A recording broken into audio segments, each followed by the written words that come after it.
Ty Cobb by Charles C. Alexander. This book consists of 12 chapters, with acknowledgments, a prologue, and an epilogue, and is 240 pages long. The following material appears on the dust jacket of the book. Anyone who likes baseball will enjoy reading this book. Sparky Anderson. Probably the most volatile, fear-inspiring presence in baseball history, Ty Cobb was unparalleled as a performer for most of his 24-year career in the major leagues. Proud, hypersensitive, and highly intelligent, he was determined to be the greatest ball player of his day. This major new biography brings Cobb and his era vividly to life, chronicling both Cobb's brilliant career and his retirement years, which were plagued by family problems, chronic restlessness, and increasing bitterness toward baseball as it evolved after his heyday. It draws on a wide array of primary sources and personal interviews, and shows us the profound changes which took place in the sport of baseball during the tumultuous first half of the 20th century. Impressive, and often fascinating analysis of Cobb's personality. The New York Times. Crisply and intelligently written, a splendid addition to the sports biography shelf. Chicago Sun-Times. Now, thanks to Charles Alexander, comes a biography of the Georgia Peach that is carefully researched, crisply written, and all too revealing. San Francisco Chronicle. No baseball fan will want to pass up this book. Alexander has performed that magical feat of creating Ty Cobb, warts and all. It's a wonderful, wonderful book. Newsday. Charles C. Alexander, professor of history at Ohio University, is the author of Here the Country Lies: Nationalism and the Arts in 20th Century America, Holding the Line, the Eisenhower Era, and other books. Ty Cobb by Charles C. Alexander. For Stephen B. Oates, Warren F. Kimball, John Kebideau, Jr., Thomas H. Smith. Acknowledgments. The staffs of the National Baseball Library at Cooperstown, New York, the Detroit Public Library, and the Historical Society of Pennsylvania in Philadelphia cordially and efficiently made available materials pertaining to Ty Cobb and his career. Ray Rowland, librarian, Augusta College, assisted me in locating prospective interviewees, as did staff members of the Royston News Leader. Special thanks are due the various people in and around Royston, Augusta, and Cornelia, Georgia, who were willing to share with me their time and their recollections and feelings about Ty Cobb. My efforts to secure information from surviving members of Cobb's immediate family, however, were not successful. The Ohio University Research Committee provided funding for most of my travel costs during my research on Cobb. Warren F. Kimball, Rutgers University, Newark College, and Stephen B. Oates, University of Massachusetts, both old enough friends to impose upon without apology, again brought their critical acumen to bear on my work, and again improved it. Eugene C. Murdoch of Marietta College, whose recently published biography of Van Johnson was a big aid to my own study of Cobb, also generously took time to read my manuscript. His masterful knowledge of baseball history saved me a number of embarrassing errors, while his willingness to loan me his personal microfilm holdings of sporting life saved me months of waiting out interlibrary loan procedures. Finally, my wife Joanne and my daughter Rachel were my loving and forbearing companions, as always. CCA, Athens, Ohio, March 1983. Prologue.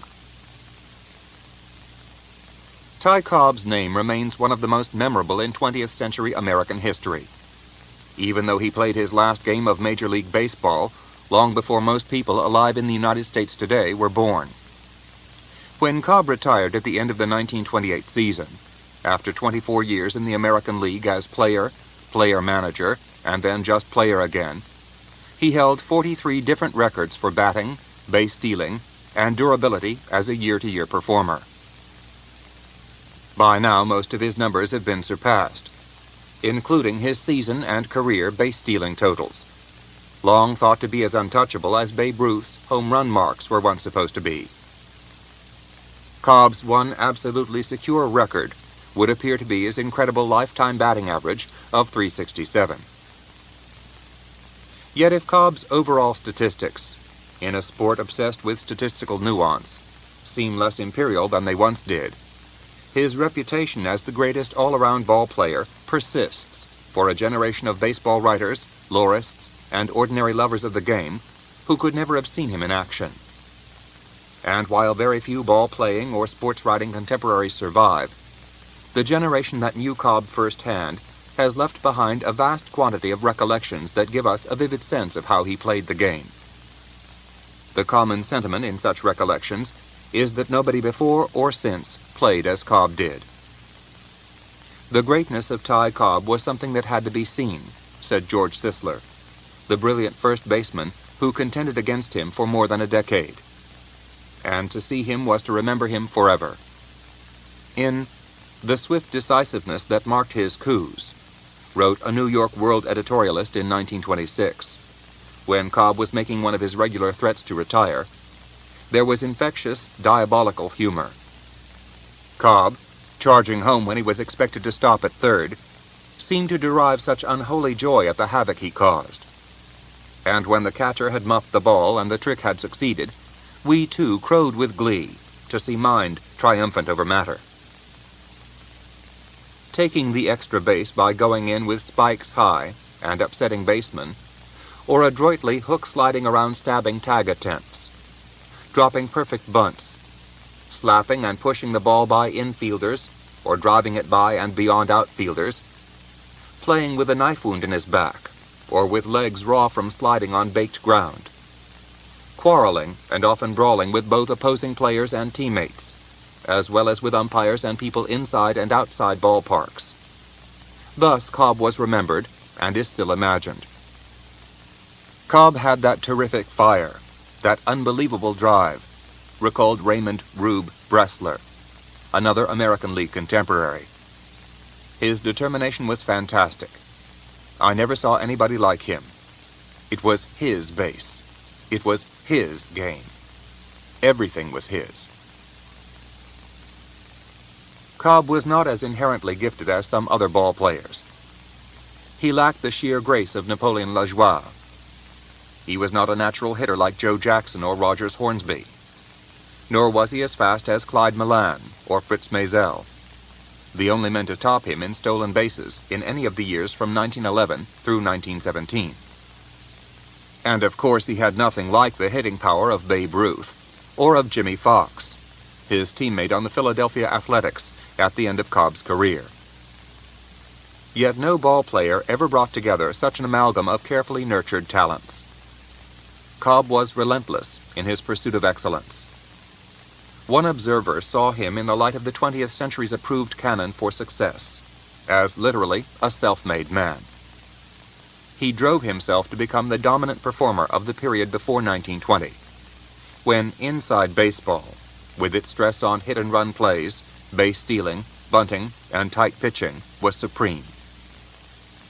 Even when the emergence of Ruth and the advent of home run-oriented baseball undermined Cobb's style of play in the 20s, he remained for many the best that had ever been, or was likely ever to be. Cobb's genius as a ball player, practically everybody agreed, was in his intelligence. As his longtime outfield mate Sam Crawford put it, he didn't out-hit and he didn't outrun them, he out-thought them. The charm of Ruth, said another enthusiast, lies in his eye and arm. The charm of Cobb lay in his head. He was the Brer Fox of the diamond. Folklorist Tristram Coffin has elaborated on that theme. Whereas Ruth, according to Coffin, was a prowess hero, a la Beowulf or Hercules, Cobb was a non-comic trickster. Ruth's success depended on the simple and straightforward, if heroic, exertion of strength. Cobb's on guile, deception, surprise. Thus, while Ruth's performance seemed elemental, Cobb might seem to be a creature without normal motivation, a ball player who goes about his business oblivious to the laws and customs of the society in which he lives. Behaving as most of us would like to, were we not bound by convention and our own timidity, Cobb both fascinated people and made them uneasy. In his remarkable autobiography, published a short time after his death in the summer of 1961, Cobb described himself as having been a boy with a vying nature. Baseball is a red-blooded sport for red-blooded men, he argued. It's no pink tea, and mollycoddles had better stay out. It's a struggle for supremacy, a survival of the fittest. Not long after Cobb came into the American League, the philosopher William James called on young men and women to enter organized social service and thereby discover a modern-day moral equivalent of warfare. Cobb found his moral equivalent day in and day out on the ball field. Cobb's combative temperament, his fierce determination to be the best, helped make him the first millionaire professional athlete well before his retirement. Yet, however useful such traits might be on the ball field, they won Cobb few friends and made him numerous enemies. People who knew him during and after his playing days generally agreed that he was a difficult, extraordinarily complex man. Nearly all of those who played with and under him found him hard to get along with. Cobb was real nasty on the field, said the old American League infielder Jimmy Austin, and he could be just as disagreeable out of uniform. Charlie Gehringer, whose first season as a regular was Cobb's last as manager of the Detroit Tigers, thought that Cobb's fierceness on the diamond took a lot out of him as far as being a human being was concerned. You can't turn that kind of competitive drive on and off. He was the same off the field as he was on. He was always fighting with somebody. He was a holy terror. Cobb had a persecution complex, Sam Crawford believed. Trouble was, said Davy Jones, another of Cobb's early teammates on the Tigers, he had such a rotten disposition that it was damn hard to be his friend. According to the testimony of Jones and many others, Cobb absolutely lacked the ability to laugh at himself. Sports writer Fred Lieb, an acquaintance of 50 years, never managed to discover any warmth or love in Cobb's makeup. Cobb, two baseball historians have written, was a perfect illustration of the proposition that greatness and goodness are separable, some would say incompatible, qualities. Actually, Ty Cobb was capable of warmth, compassion, kindness, and substantial generosity. Proud of his own towering achievements, he could also take pride in the achievements of others, even of those like Crawford, who never liked him. Over the decades, he managed to acquire quite a number of friends, although they were mostly non-baseball people, and they had to be willing to take him on his own terms. Most of all, Cobb enjoyed manly comradeship, especially with those who shared his passion for hunting wild game. As a young husband and father, he seems to have loved his family. Later on, he showed that he could be an affectionate grandfather. He also gained a large measure of satisfaction from the various good works he accomplished with his money toward the end of his life. Yet for all his wealth and fame, Cobb never achieved contentment. In his long retirement, he was restless, often irascible, repeatedly involved in unpleasantries, both public and private. Ultimately, he became estranged from most of his family and many of the people he had considered his friends. Much of the time in his last years, he spent being bitter, resentful, and lonely. Without question, the major shaping force in Cobb's youth was his father, whom he adored and very much wanted to please. That man's bizarre and ghastly death, coming just before the 18-year-old Cobb left for the major leagues, seems to have infused in him a determination to vindicate his family's name and justify his father's reluctant consent for him to become a ball player. The theme of vindication runs throughout Cobb's playing career and nearly his whole life. He seems never to have got over the compulsion to prove himself, maybe most of all to himself. This book aims, first, to describe Cobb's career as a ball player, and to indicate his significance for baseball in a period when that sport was truly the national pastime. Because so much of what people have written about Cobb, including what he had to say about himself, has been drawn from memory, apocrypha and legend surround the man's career.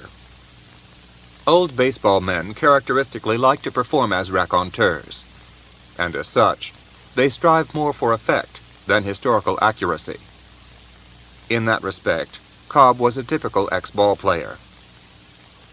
However valuable his autobiography and other remembrances might be for helping us understand his feelings and motivations, they are not the surest guide to the events of his life.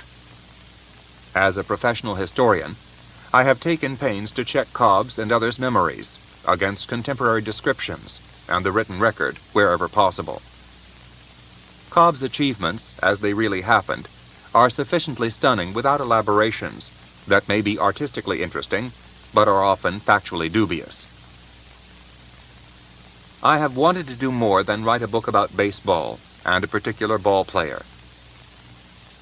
A deeply flawed, fascinating personality, Ty Cobb would be a compelling subject, even if he'd been something besides a celebrated professional athlete.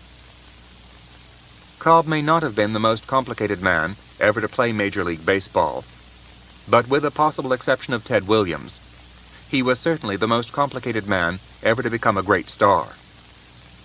Yet in seeking to understand him, I've not tried to function as a psychoanalyst. Others writing about Cobb have tossed around terms like paranoid and psychotic, as if they had real meaning outside a clinical context. For myself, I confess to never having been persuaded that the application of psychoanalytical theory to the study of history, manifested mainly in what has come to be called psychobiography, has greatly advanced our understanding of people we can know only historically, and therefore only fragmentarily.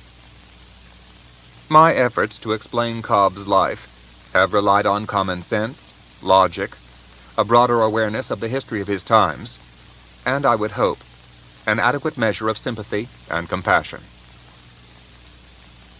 1. Don't come home a failure. The Narrows was the name local custom had given to a scattered group of farms in a valley in extreme northern Banks County, Georgia. In the 1880s, the people at the Narrows, maybe 50 in all, got their mail out of Baldwin. Although for almost anything they needed to buy, they had to make a slow trip of 3 or 4 miles by wagon, buggy, or on horseback, over the rutted road into Cornelia in Habersham County. Situated in the upper Georgia Piedmont, just at the edge of the southernmost extension of the Great Smoky Mountains, the Narrows was the proverbial geographical expression, appearing on no maps of northeastern Georgia. Like most of that region, it was a place where people plowed the red soil and were able to raise cotton, corn, and maybe even some wheat, but nothing in enough quantity to make anybody rich. The most prosperous family at the Narrows was that of Caleb Chitwood. After coming back from the Civil War, in which he had ended up a captain in the beaten Confederate Army, Chitwood had settled there and begun to acquire land. Within a decade or so, he owned several hundred acres, mostly planted in cotton. It was no plantation, and the Chitwoods were far from wealthy, but they were well enough off to have several tenants working on the place. They lived in a roomy white-frame house, trimmed in carpentered Gothic, by the side of the narrow road that many years later would become U.S. Highway 123. Captain Chitwood was probably one of the main contributors to the fund raised locally each year for the little school that was located nearby. Its principal and only full-time teacher was a newly minted graduate of North Georgia Agricultural College over at Dahlonega, named William Herschel Cobb. Originally from near Murphy in Cherokee County, North Carolina, up in the mountains just over the state line, W.H. Cobb claimed ancestry going back to early Virginia, and kinship to the illustrious Georgia Cobbs. Among other notable men, that family had produced Howell Cobb, Speaker of the U.S. House of Representatives, later Governor of Georgia, and Secretary of the Treasury in the Confederate government, and finally, a Confederate Major General, as well as Thomas Reed Roots Cobb, admired for his published defenses of slavery before he helped take Georgia out of the Union and draw up the Confederate States Constitution. As a brigadier general, T.R.R. Cobb had died for the Confederacy at the Battle of Fredericksburg. Actually, whatever relation W.H. Cobb's people might have had to the Georgia Cobbs was tenuous. At best, they were what Southerners call potato patch kin. Among the North Carolina Cobbs, though, the belief in a distinguished family lineage was persistent. If not distinguished, the family of John Cobb, W.H. Cobb's father, was known and respected around Cherokee County. Like most people in the mountainous regions of the South in the period before secession, John Cobb had despised equally the all-powerful big planters and the slaves they owned. But unlike many other Highland Southerners, he had been willing to go to war on the side of the Confederacy once North Carolina left the Union. John Cobb was a farmer who did well enough after the war to give 4 sons and 2 daughters at least parts of a college education. Although he had little formal schooling himself, the people on the neighboring hills often sought him out to arbitrate their disputes, and even took to calling him Squire. Squire Cobb was especially proud of his son William Herschel, a tall, good-looking, rather bookish young man. Not content with the rudimentary higher learning he had received at Dahlonega, W.H. Cobb, the school teacher, continued to read avidly and widely after he left college, most of all in science and ancient history.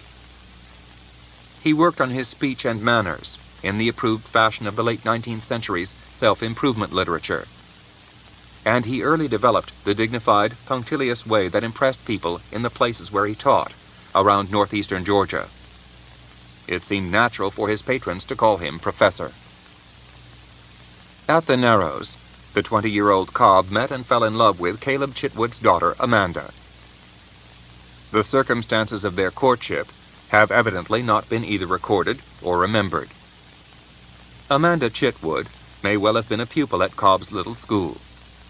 That was a common enough beginning for rural romances a century ago. In any case, the two were married in the summer of 1883 at the Chitwood house, after the captain had reluctantly consented. He had good reason to be reluctant. His daughter was only 12 years old.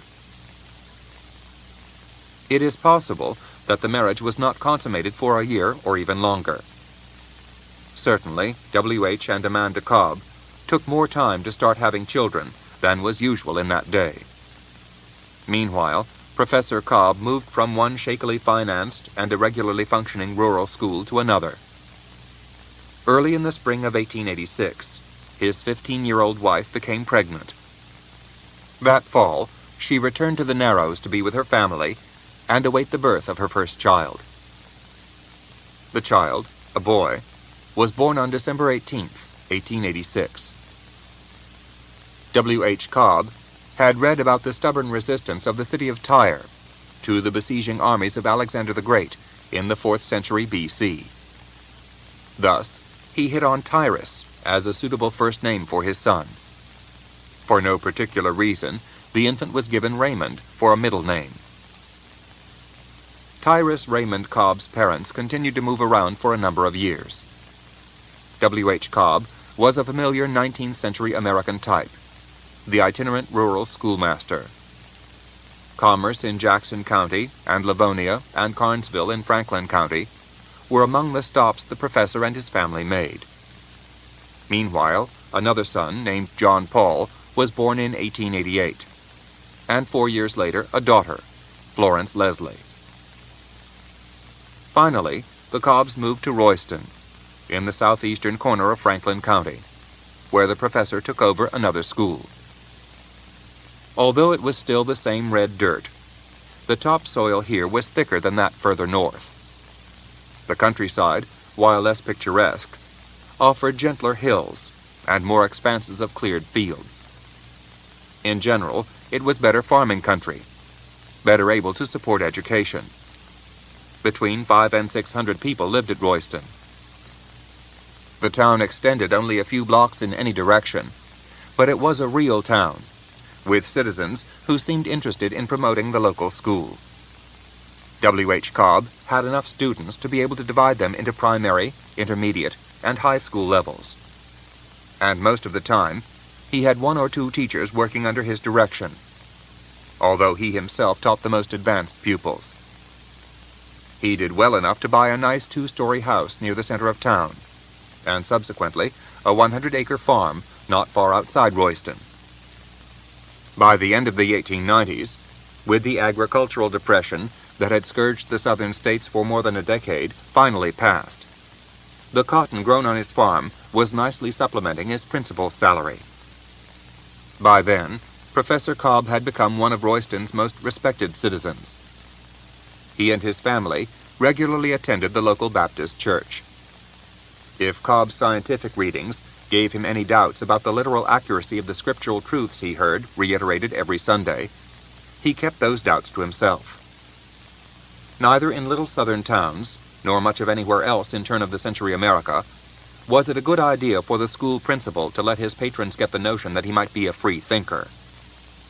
At the same time, recollections of W.H. Cobb give no indication that he was a notably pious man. Probably, he was an ordinary church-going Christian, content to let participation in Sunday services generally suffice for his weekly obligations to his Maker. Certainly, there is no evidence of an especially rigorous religious upbringing in what his older son remembered or would have to say about his own beliefs. If religious and moral skepticism were not welcome in places like Royston, it was even less advisable to question the prevailing racial consensus. The 1890s and the early 20th century were the bleakest years that American black people had seen since the war brought them their nominal freedom. Across the American South, racial extremism was in sway. Besides perpetrating uncounted acts of violence against black people, militant white supremacists mounted successful campaigns in every Southern legislature to undermine constitutional guarantees of black voting rights, and to mandate rigid separation of the races in virtually all aspects of social life, from seating accommodations on railways to burial plots in cemeteries. It was a period when the governor of Georgia, Hoke Smith, could propose in all seriousness that the federal government forget about the 14th and 15th Amendments and let Georgia rule its blacks as Washington ruled its Indian wards, placing around them restrictions entirely different from those applied to other men.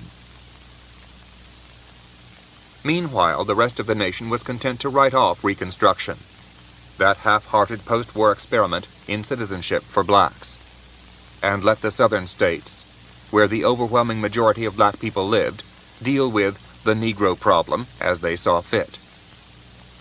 The most respected scientific and scholarly opinion of the day reinforced popular racial prejudices, confirmed white people, North and South, in their assumption that blacks, if not unregenerately inferior, were at least so backward that it would take decades and maybe centuries before they could reach the standards of white civilization.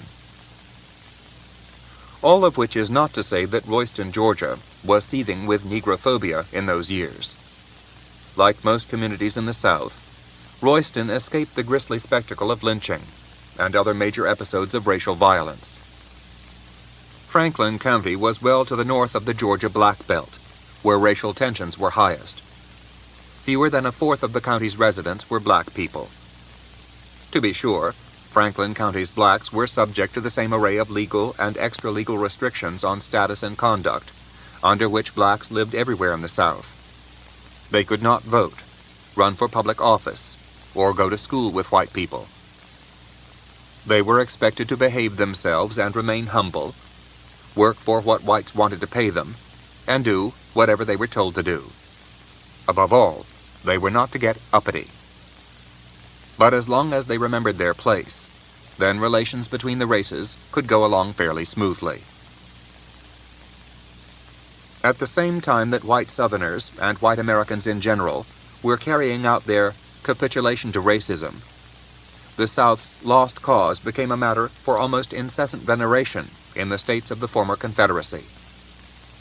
Throughout the region, in sermons, books, memorial addresses, in the activities of the United Confederate Veterans and the United Daughters of the Confederacy, and in many other ways, the memory of the sacred cause was kept alive for people of all ages. By the end of the 19th century, the lost cause had become a functioning civil religion, one whose adherents looked back to the glories of the Old South and the righteous war for Southern independence, at the same time that they were swept along in the commercial industrial enthusiasms of the bustling New South. Whatever its contradictions, the religion of the lost cause was a potent factor, operating on the developing outlook of a youngster growing up in Georgia as the century turned. For Professor Cobb, his young wife, and their 3 offspring, the times were comfortable enough and seemed to hold considerable promise. The white men of Royston chose Cobb to be their mayor. Soon, he had enough capital to start a small weekly newspaper called the Royston Record, which he edited and mostly wrote. With his popular base at Royston, and with the numerous acquaintances he made in teaching stints around the area, Cobb was even able to win election to the state senate. His absorbing concern during the legislative sessions in Atlanta was education. He was in the forefront of the successful push to establish tax-supported county school systems. And when the new state school law went into effect, he was easily elected Franklin County's first school commissioner. Convinced that education was the key to both social progress and personal advancement, W.H. Cobb kept after his children to get as much as they could from the schooling available at Royston, and then look forward to college. He had particularly high hopes for Tyrus, obviously an intelligent boy who might very well become a lawyer or a physician. Yet while he did capably in arithmetic and grammar, and even won a couple of prizes in school oratory contests, the boy would not apply himself the way he should, seemed distracted by too many things outside school. Tyrus Cobb also gave signs of being stubborn, high-strung, and quick-tempered. In the 5th grade, he beat up a fat boy for missing a word in the class spelling bee, and thereby giving victory to the girls' team.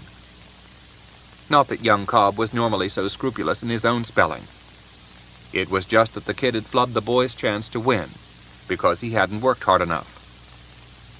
Joe Cunningham, who lived next door to Tyrus and was his best boyhood friend, sensed that there was something in him that made him different from the other town boys. "You saw it the moment you set eyes on him," Cunningham said many years later. "He just seemed to think quicker and run faster. He was always driving and pushing, even in grade school." Besides spelling bees, that drive and push found expression in foot races, rock throwing, tree climbing, and various other demonstrations of boyish physical prowess. Once, young Cobb insisted on walking a tightrope stretched across the street in the center of town. Clearly, he was something of a show-off, but he was also a born competitor, obsessed with winning.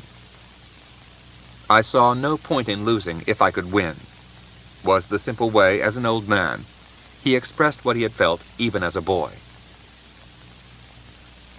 Eventually, it was baseball that became the main outlet for the boy's competitive energies.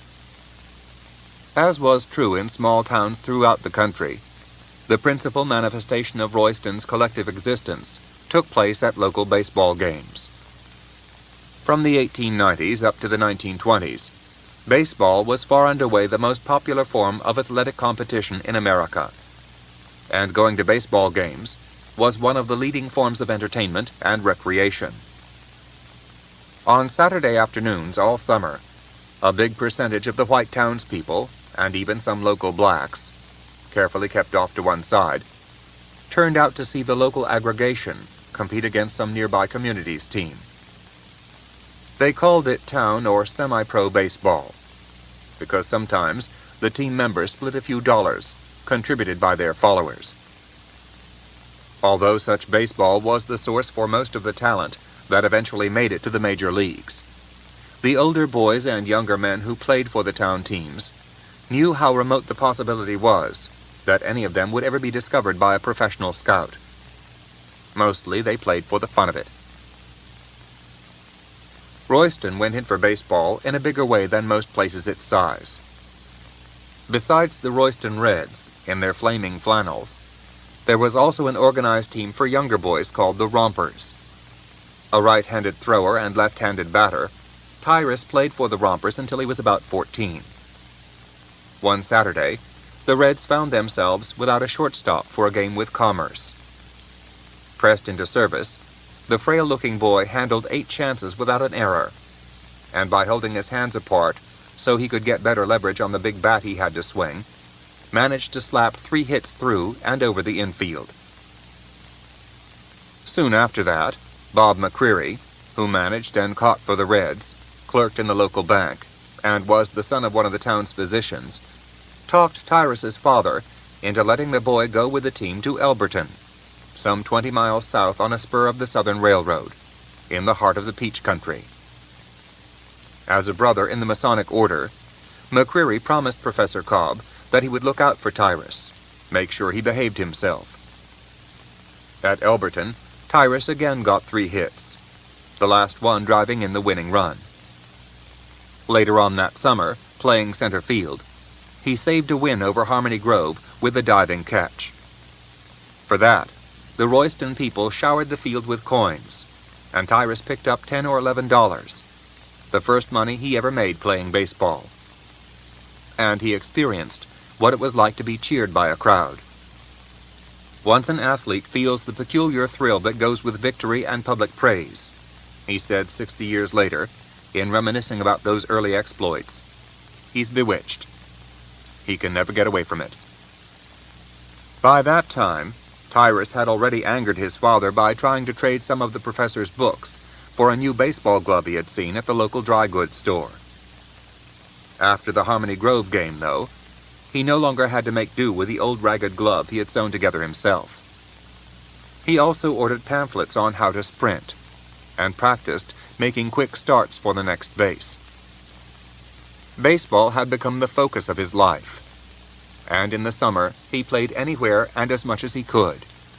When he was not having to sit in Baptist Sunday school, work the fields on his father's farm, or listlessly tend to chores around the house in town.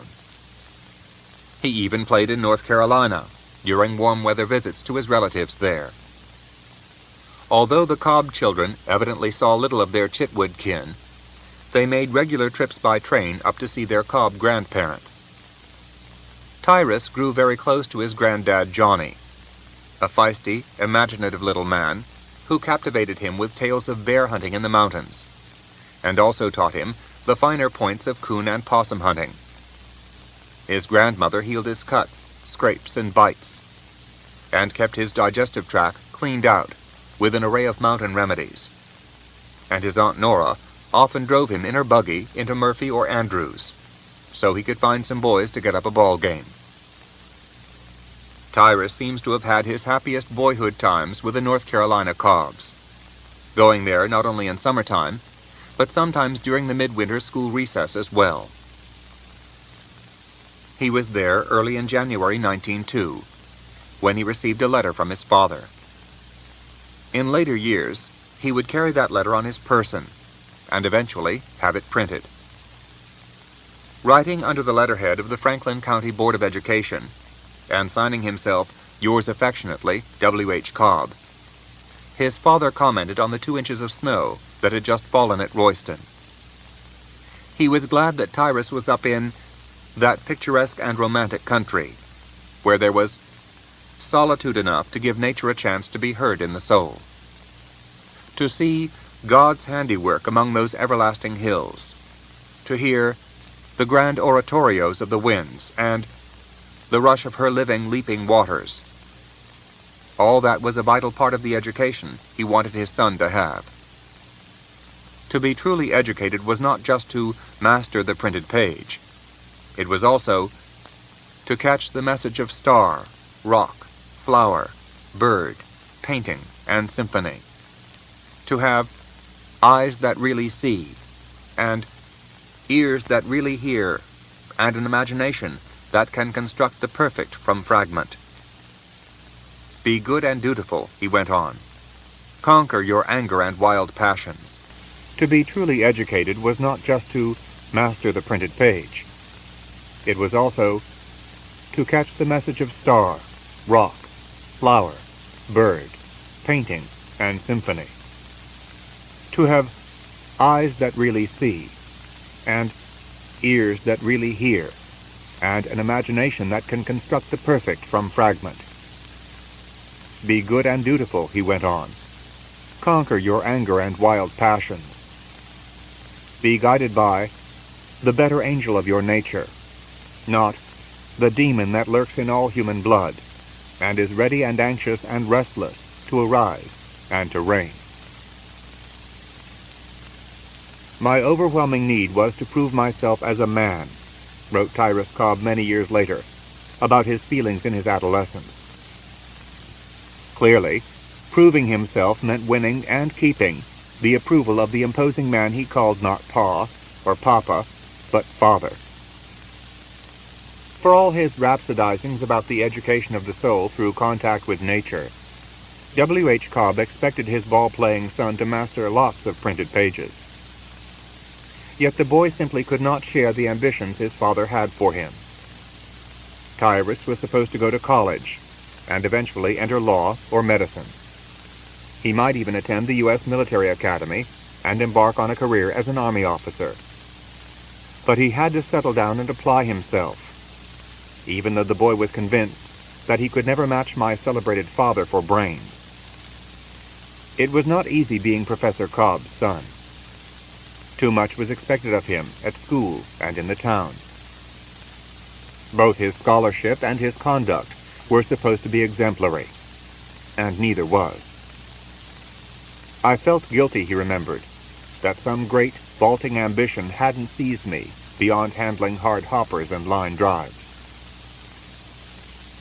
Tyrus dutifully went with his father to Carnesville, the county seat, so he could meet Colonel W.R. Little, one of the area's foremost lawyers, and browse in the colonel's law library. But he found the reading to be dry as hell, and decided right then that the law was not for him. Maybe medicine. He began accompanying Dr. Moss on his travels around the southern part of the county. On one occasion, he assisted Moss in removing a bullet from a young black whom a white boy had shot in the stomach. Tyrus administered the chloroform, and at Moss's direction, felt around inside the youth to see if he could find the bullet. When he found nothing, Moss declared that the slug must have missed the intestine and sewed the patient up. Somehow he survived. Tyrus, his hand covered with gore, had discovered that the sight of blood and exposed tissue hardly bothered him at all. Conceivably, he could become a surgeon. But try as he might, he simply could not work up much enthusiasm for a life in medicine. About that time, Tyrus had occasion to see plenty of his own blood when he accidentally shot himself in the left shoulder with his .22 rifle. After he got the bleeding stopped, W. H. Cobb jumped on a train with his son and took him the 75 miles into Atlanta to see a battery of physicians presumed to be more knowledgeable than the country doctors at home. Although they lacked X-ray equipment, the Atlanta doctors were able to determine that the bullet had apparently bounced off Tyrus's clavicle without breaking any bone, and then lodged somewhere in the vicinity. Unable to locate the bullet, they sewed up the boy's shoulder and wished him well. The wound healed nicely, and the small slug remained inside Tyrus Cobb's shoulder for the rest of his life. Being shot seems to have interfered not at all with young Cobb's ripening baseball career. Armed with his own bats, made with help from Joe Cunningham, of prime ash in the same tool shed where Joe's father built coffins for local deceased citizens, Tyrus became the star player on the Royston Reds. Having grown to about 5'10", and 150 wiry-muscled pounds by the time he was 16 or 17, he played both infield and outfield, ran the bases with abandon, and hit whistling line drives.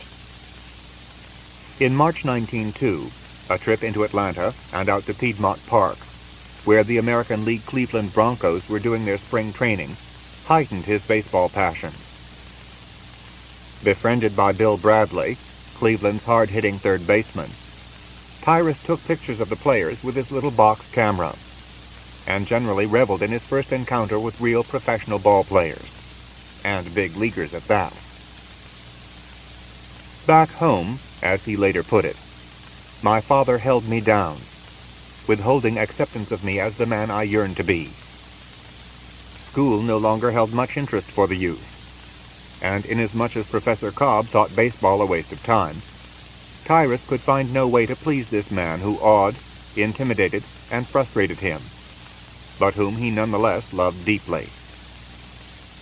No doubt W.H. Cobb also loved his son, but he seems to have been the kind of person who carefully guarded his emotions, and even with his own wife and children, found it hard to show affection. Sparse with his praise, he was quick and sharp with his criticism. It seemed to Tyrus that try as he might, I couldn't reach him. In the spring of 1903, the youth finally did reach his father, for maybe the only time in his life. He threw himself into putting in the cotton crop, plowing and seeding from dawn till nightfall, sweating alongside the black hired hand. As the tender plants began to grow, he discovered a new warmth and intimacy with his father, who started talking with him about their crop, about work mules, about the competition American cotton producers were increasingly meeting from foreign-grown cotton, about whether they should sell or wait for prices to rise. Tyrus was so enthused by it all that he got a job with a local cotton factor and learned how the cotton was ginned, baled, graded, and moved to market. Everything he learned he discussed with his father, who was pleased that at least his son showed a good head for business. Tyrus Cobb would think later back on 1903 as a great year in my life, the time when Professor Cobb bought me as his son. Yet despite the new closeness with his son, W.H. Cobb had not changed his mind about the folly of baseball. Tyrus felt guilty about taking a few dollars for playing for a team over in South Carolina, because if word got around that he'd played for money, he would be ineligible for college athletics, if he went to college. For Tyrus, that was still an open question. Early in 1904, however, he took a step that was bound to decide the issue once and for all.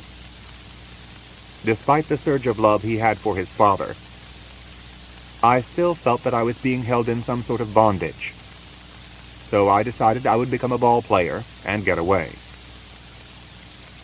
A local athlete named Van Bagwell had had a tryout in 1903 with Nashville in the Southern League, but had not made the team. That winter, he told young Cobb that he believed Tyrus had the talent to make it in professional ball.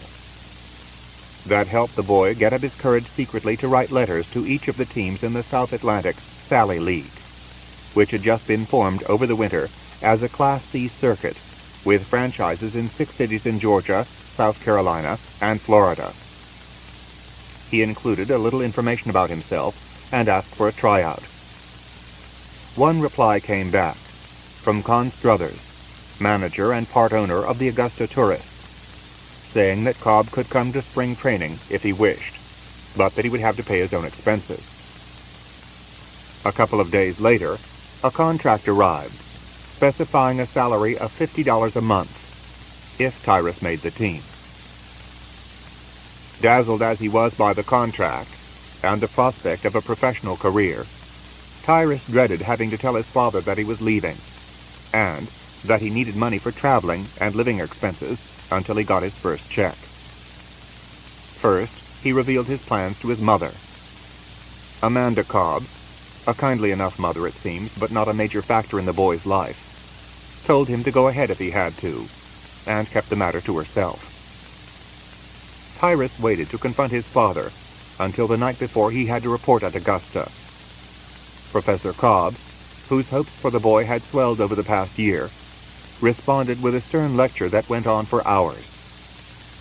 Tyrus, he argued, was at a critical point in his life. What he did now might determine his whole future. He stood a good chance to end up a mere muscle worker. Baseball was filled with no-accounts who drank and gambled and ran after lewd women. The boy could not argue, only keep saying, "I just have to go."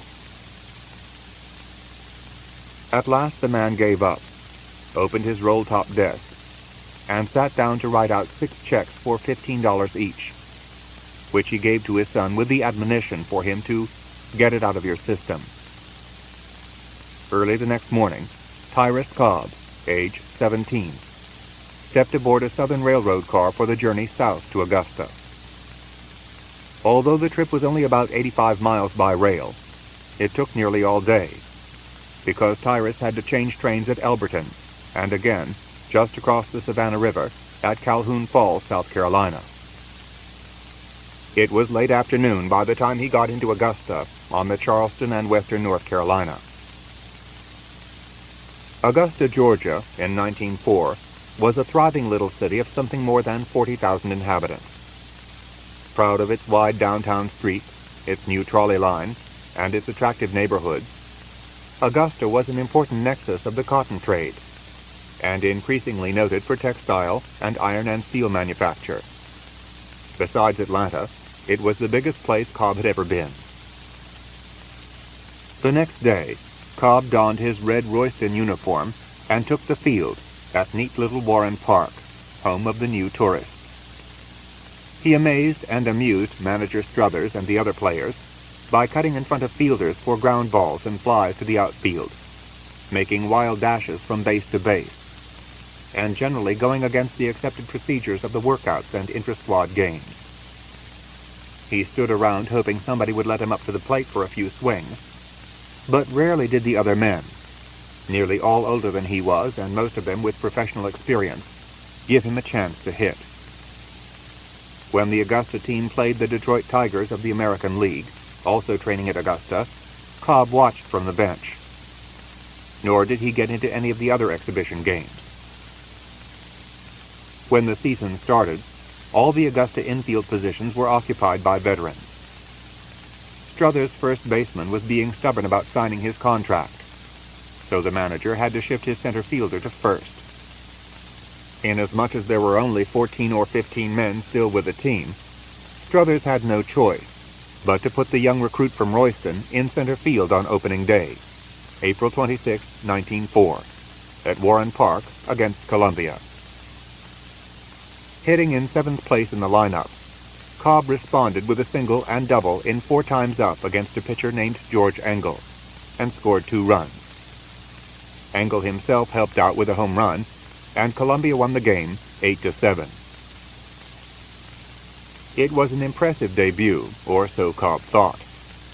As it turned out, it was a moment of glory and nothing more. After he went hitless the next day, Struthers called him into his office and told him that his first baseman had just signed. His center fielder could go back to his position, and he could no longer use Cobb. What the boy had dreaded, but had not let himself believe could happen, had happened. Now he faced the prospect of going back home to his disapproving father and acknowledging that he had been right, that baseball wasn't really a practicable career, only something he'd had to get out of his system. Confused and depressed, Cobb wandered back to the little hotel where he had a room. There Thad Hayes, a pitcher from Alabama, who had also just got his release, told him about a semi-pro team over at Anniston, Alabama, being managed by Hayes' friend. That team needed a pitcher, and maybe an outfielder as well. Cobb should come along with him to Anniston. Released outright by Augusta, the boy was thus a free agent who could play wherever he wished. Still, he felt compelled to talk over the matter with his father. At the local telephone office, he was astonished and overjoyed when W.H. Cobb told him to take the job at Anniston. But whatever happened, don't come home a failure. In giving me his blessing, his sanction of my quest for success in my hour of defeat, my father put more determination in me than he ever knew. I had the shivers when I hung up. So Cobb described his feelings when he recalled that moment more than a half a century later. Cobb and Hayes used most of the little money they had left in getting to their new team. Anniston, a smoky mill town in northeastern Alabama, was a member of a loosely organized outfit called the Tennessee-Alabama League. The league was not officially recognized by professional baseball's ruling national commission, and thus was not part of what was called organized baseball. Yet even as an outlaw league, it was considerably above the level of competition Cobb had known with the Royston Reds. Playing 2 or 3 times a week in towns around northern Alabama and southern Tennessee, Cobb soon was the league's leading batter, according to the rough statistics the various teams kept. Although he may not have been greatly affected by Baptist Sunday school back in Royston, he did intend to live rigorously by one biblical injunction: put not thy light under a bushel. Playing for Anniston was fun, and at $65 a month plus free room and board, he was doing a lot better financially than if he'd managed to stay with Augusta. Sooner or later, though, he had to get back into organized baseball. Grantland Rice, the sports editor of the Atlanta Journal, began receiving regular communications from Alabama, attesting to the sensational exploits of the young outfielder Cobb. Written in a variety of cursive styles and signed with names like Jones, Brown, and Smith, the letters and postcards continued to come until Rice finally wrote in his column that, "Over in Alabama, there's a young fellow named Cobb who seems to be showing an unusual amount of talent." Not until many years later, when Cobb told him about it, did Rice learn that it was really Cobb who had sent all those notices, touting his ball-playing talents. Nor did Cobb himself learn until after his father's death that W.H. Cobb had clipped Rice's column and carried it around to show his friends in Royston and Atlanta. After about 3 months with Anniston, Cobb received a telegram from the Augusta club inviting him to rejoin the team.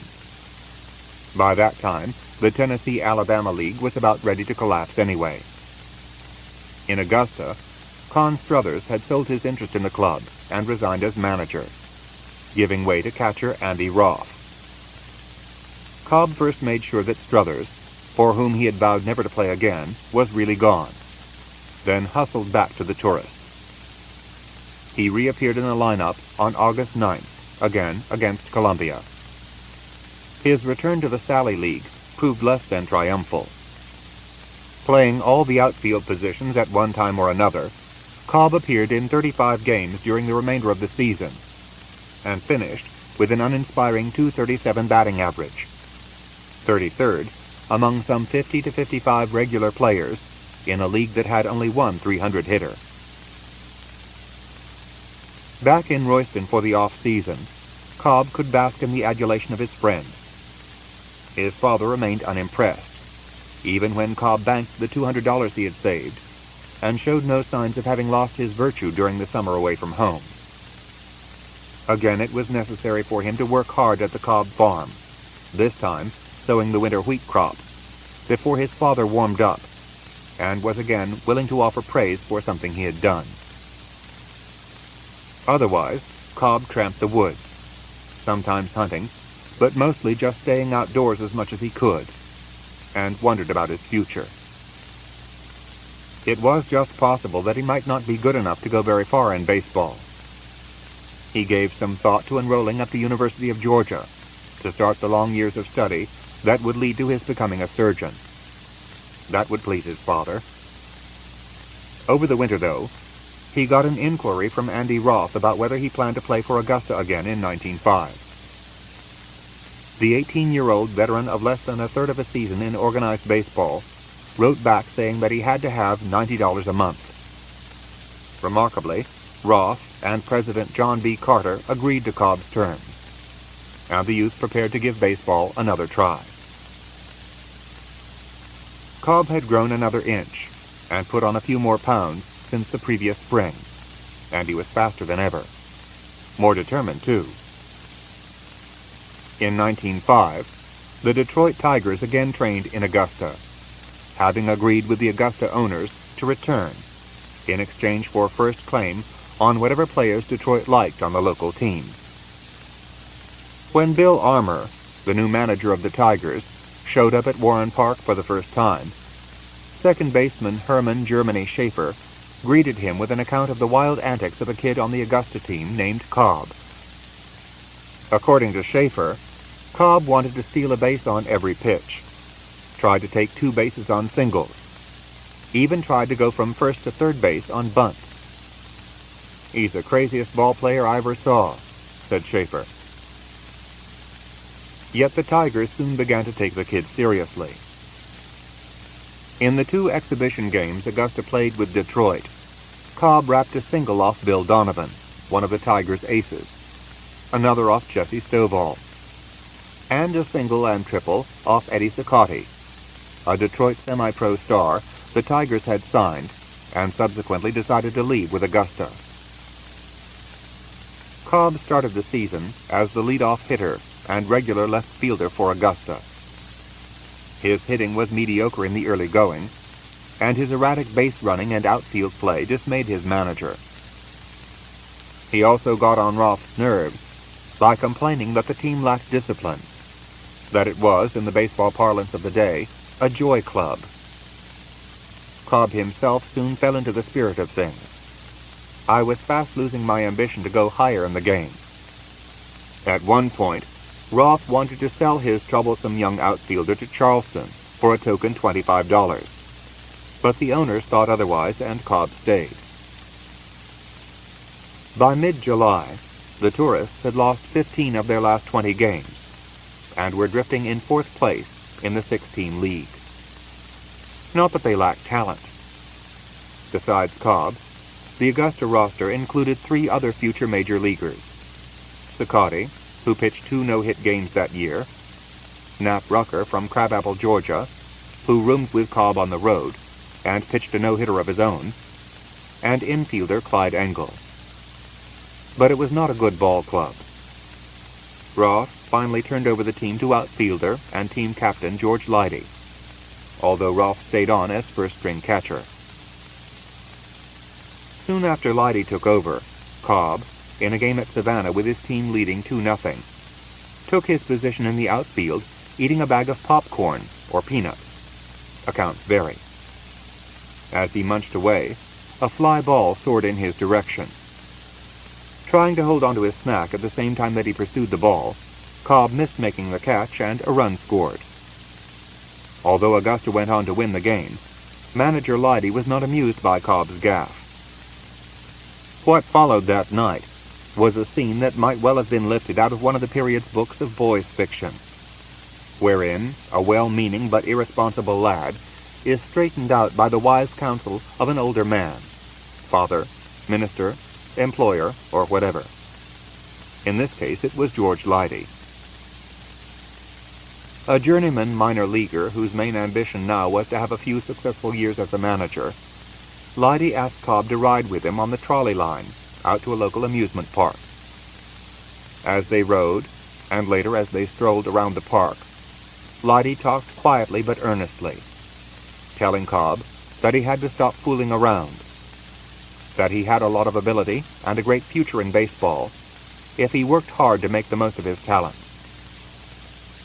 He went on to describe life in the big leagues, traveling in comfortable Pullman cars, staying in fine hotels in big cities, eating good food, wearing expensive clothes, gaining fame and success. On other nights as well, while they ate together, took in vaudeville shows, or just sat on hotel porches, Leidy continued to boost Cobb's confidence and determination. Completely won over, Cobb promised henceforth to become the best ball player he could possibly be. In the mornings at the ballpark, Leidy worked with Cobb, teaching him the intricacies of the hit and run, the delayed steal, hitting to the opposite field, and above all, the art of bunting. Hour after hour, Leidy threw to him, and Cobb bunted at an old sweater placed to either side of home plate. He worked on sacrifice bunts, on drag bunts, on faking bunts, and slapping the ball past third baseman. And in the games in the afternoons, Leidy let Cobb do what he wanted at bat and on the base paths, confident that with what he had learned, the kid would usually do the right thing. Within a short time, Cobb had become the outstanding player in the Sally League. His team continued to flounder, but at the end of July, the baseball tabloid Sporting Life could report that Cyrus Cobb was the first in the league that season to make 100 base hits. The club's owners raised his salary to $125 a month. Meanwhile, scouts from Detroit and other big league teams, as well as Indianapolis of the American Association, turned up regularly at Augusta's games. Henry Heine Youngman from the Tigers sat on the bench with Cobb one day and questioned him about his background. The Macon first baseman told him he had heard Cobb was about to go up. Now it seemed only a matter of time until Cobb could notify his father that he had made it into the big time and was on his way to the kind of rewards and recognition his father had envisioned for him in more traditional endeavors.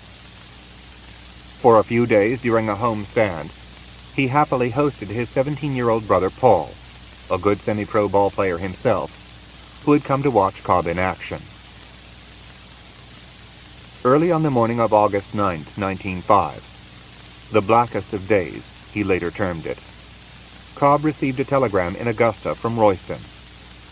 His father had been killed in some kind of shooting incident. Cobb agonized through the slow, zigzag train trip back to Royston. Tired, bewildered, desolated, he arrived to hear a story of unbelievable horror. His mother, they told him, had shot his father.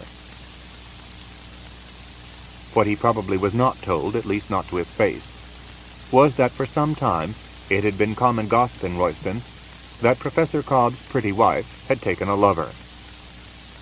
The gossip must eventually have got around to W.H. Cobb. On Tuesday evening, August 8th, he had told his wife he was going out to the farm for a couple of days, hitched his horse to his buggy, and left the house. Paul and Florence were staying with friends. Later that night, Amanda Cobb went upstairs to the room over the front porch she shared with her husband, locked the windows, even though the temperature had been in the 90s that day, and it was still warm and humid, and went to bed. A little later, W.H. Cobb was seen alone on foot in town. Shortly after midnight, Amanda Cobb was awakened by a noise on the porch roof. A figure she could not make out was struggling to raise one of the windows to her bedroom. Grabbing the loaded double-barreled shotgun that always stood in a corner of the room, she pointed it toward the window and fired once. After what witnesses later described as a considerable interval, she fired again. Approaching the shattered window, she peered into the darkness to find her husband lying in a widening pool of blood.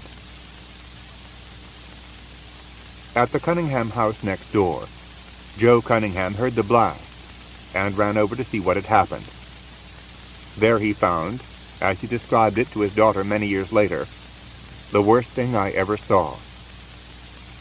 Although Professor Cobb was still breathing, he had a gaping hole in his abdomen, and one of the shotgun blasts had literally blown his brains out. The young man ran to get Dr. H.F. McCreary, who pronounced W.H. Cobb dead at 1:30 a.m. He found a revolver in Cobb's coat pocket. The next day, a coroner's jury heard Amanda Cobb give her account of the shooting, and others testify about what they'd heard and seen. By the end of the day, the coroner's jury had ordered Amanda Cobb's arrest on a charge of voluntary manslaughter. W.H. Cobb's funeral was held on August 11th at the Cobb house, where people crowded in and overflowed the front yard and into the street. He was buried at the local cemetery in a coffin built by Joe Cunningham's father, with the professor's Masonic brothers officiating at the grave site. The day after that, the county sheriff arrested Amanda Cobb, and the local justice of the peace set her bond at $7,000. She was quickly able to post the 10% of the bond necessary to keep herself from having to spend any time in jail. By the end of the month, a grand jury sitting at Carnesville had returned an indictment against her. Her trial was to take place that fall. Tyrus Cobb left no account of what he felt and did in Royston during that dreadful time. He did spend 4 days after the funeral with his mother, brother, and sister. That he was able to get himself together in fairly short order and resume his baseball duties suggests a great deal about the young man's will, concentration, and above all, his continuing drive to confirm his father's trust. Now, though, it was also a matter of upholding the family's reputation at a time when scandal and suspicion hung over it. The best way to do that was to achieve such success as a ball player that people would have to respect the Cobb name, and especially his father's memory.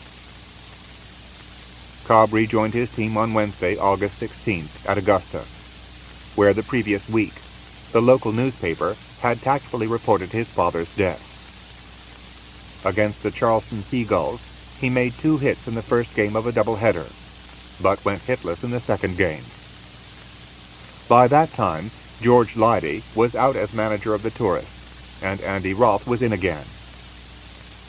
Whoever managed Augusta no longer much concerned Cobb, though, because 3 days after he got back, he received formal notification from Charles D. Carr, now club president, that he'd been sold to the Detroit Tigers, and was to report to that team by the end of the month.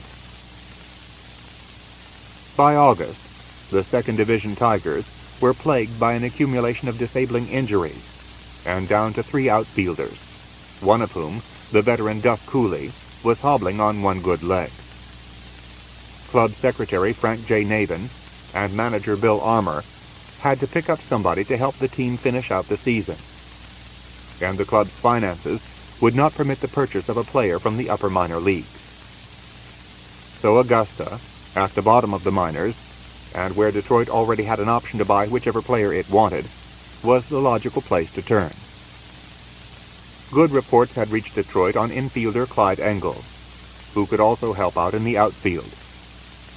But Bill Byron, a native Detroiter umpiring in the Sally League, en route to a notable career in the National League, told Heine Youngman that Cobb had greater promise. In Detroit, Bill Donovan, whom Cobb had impressed in spring training, told Armour basically the same thing.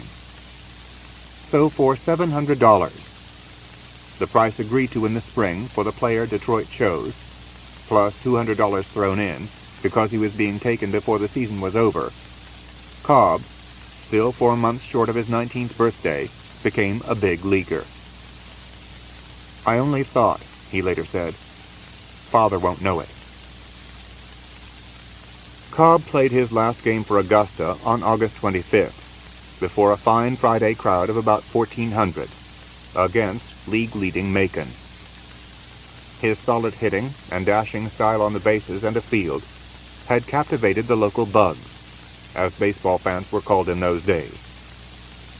And when he came to bat in the bottom of the first inning, a group of them met him at home plate with a bouquet of flowers and a gold watch. He stammered his thanks, shook hands all around, waved to the crowd, finally got into the batter's box, and struck out. Subsequently, he singled twice, stole a base, and threw out a runner as the Tourists took another defeat, 5-0. Cobb's final game performance gave him more than 40 stolen bases, third in the league, and with the Sally League season ending in a few days, ensured him the batting championship at .326. Taking chances in the field, however, had been costly. His 13 errors gave him the lowest fielding average among outfielders appearing in more than 100 games. As would often be the case in his baseball career, Cobb both won the admiration of the paying customers and left a sour taste in the mouths of the club management. Just before he left Augusta, he groused to local sports writers that he should have got part of his purchase price, and that in fact he'd been ill-treated all season, being kept at the bottom of the salary scale on the team. Whether or not his complaints were justified, one could well understand his ill temper. Although his big league adventure awaited him in Detroit, he still had to go by Royston on his way north, and, however briefly, again be a part of the mess at home. Cobb was on his way to Detroit in earnest by Saturday night the 26th, traveling at the Augusta Club's expense. The trip of some 700 miles should have taken about 30 hours, but Cobb missed his connections in Atlanta and Cincinnati. Exhausted and bedraggled, he finally arrived about 10:30 p.m. on Tuesday, after being en route from Augusta for something like 4 days. Carrying his Augusta uniform roll, a small grip, his little Spalding fielder's glove, and 3 bats in a cloth bag, he alighted from the train at the Michigan Central Terminal in Detroit and looked around at what for me was an unknown land. Nobody was there to meet him. Hiring a horse-drawn cab, he had the driver take him to a cheap hotel that turned out to contain a burlesque house as well, near the Tiger Ballpark. There he paid $10 in advance for a week's worth of room and board. Meanwhile, notices about his purchase had appeared on the sports pages of the Detroit papers, giving sketchy facts about his background and indicating that his arrival was imminent. On August 27th, the Detroit Free Press printed a photograph of Cobb in street clothes. It showed a thin-faced young man with a slightly hooked nose, somewhat jugged ears, small but intense blue-gray eyes, and a full head of finely textured reddish-blonde hair, parted in the middle. 3 days later, Joe S. Jackson, chief baseball writer for the Free Press, remarked that all those on the Detroit team who had observed Cobb in the spring had been impressed by his speed, and that Bill Byron thought he was one of the fastest men leaving the batter's box he'd ever seen. Noting that Cobb had led the Sally League in hitting, Jackson added, "He won't pile up anything like that in this league. If he gets away with the 275 mark, he will be satisfying everybody." That same day, Tyrus Raymond Cobb played in his first game in the major leagues. There would be 3,032 more. 2. The world he entered. The world of Major League Baseball that Cobb entered in 1905 was much like what baseball fans would know 75 years later. The game itself would undergo fewer changes in its rules and regulations than any other leading spectator sport. A late 20th century fan, who by some feat of magic found himself sitting in a ballpark in 1905, would easily understand and relate to virtually everything happening on the playing field. Yet if that fan followed the day-to-day performances of players and teams, paid attention to such matters as equipment, field conditions, and umpiring, and familiarized himself with the sport's organization and financial structure and its general ambiance, then he would discover striking differences between early century baseball and the sport and business as they later developed. Those differences are sufficient to make the years roughly 1900 to 1920 a distinct era in baseball history, one in which baseball had clearly changed from what it had been earlier, but lacked major features associated with the sport from the 1920s on. Major League Baseball's geography and demography were relatively compact in 1905. Each league consisted of 8 teams, with 11 of the 16 teams located in 5 metropolitan areas.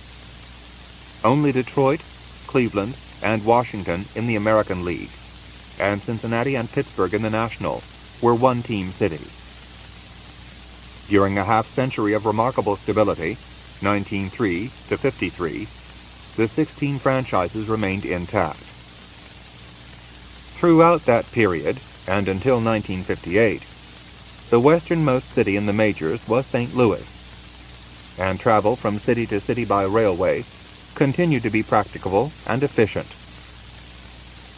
After 1903, and until 1961, Both leagues played 154-game seasons, with each team meeting each of its adversaries 22 times, 11 at home, 11 away. Often disturbed by the weather, the symmetry in that arrangement also had to take into account the fact that in the early years of the century, baseball games and a variety of other entertainments were strictly prohibited on Sunday under state laws and local ordinances in 7 of the 11 major league cities. When Cobb broke in, Sunday baseball was legal only in Chicago, St. Louis, and Cincinnati, and it was common practice for teams playing in the East to make a one-day hop back to a western city for a Sunday game. In the early years of the century, the Tigers even played a few Sunday games in Columbus, Ohio.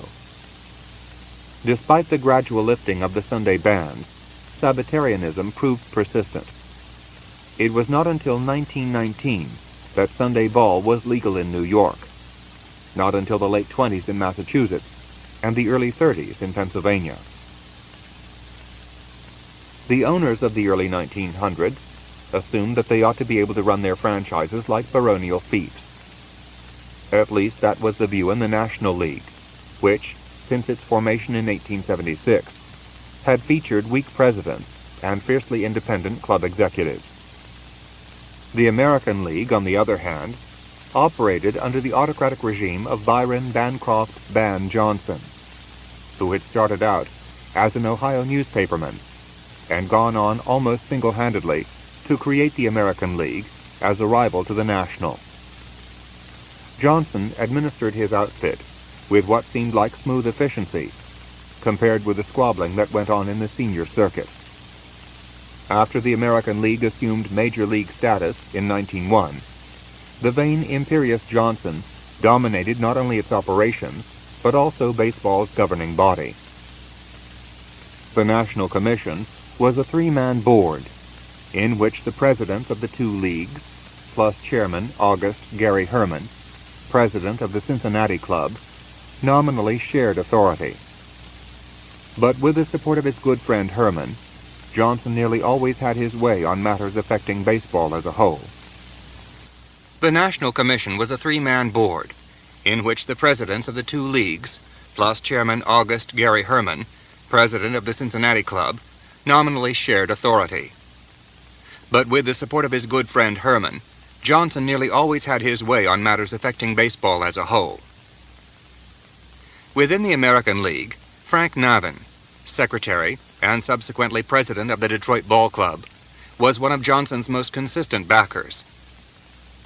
As player, and later as player-manager, Cobb would repeatedly clash with Navin, and would have more than his share of run-ins with Johnson.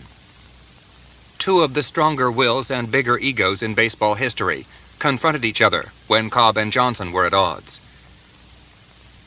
One of the problems that Navin, Herman, and the other club executives had to worry about was the threat of fire in their wooden ballparks. That threat was heightened when they tried to accommodate the big crowds that showed up most commonly on Saturday afternoons, and on Sundays as well, where games could be held. In 1905, the top seating capacity of any ballpark in the major leagues was only about 18,000. Pennant contending clubs frequently had overflows of thousands of people.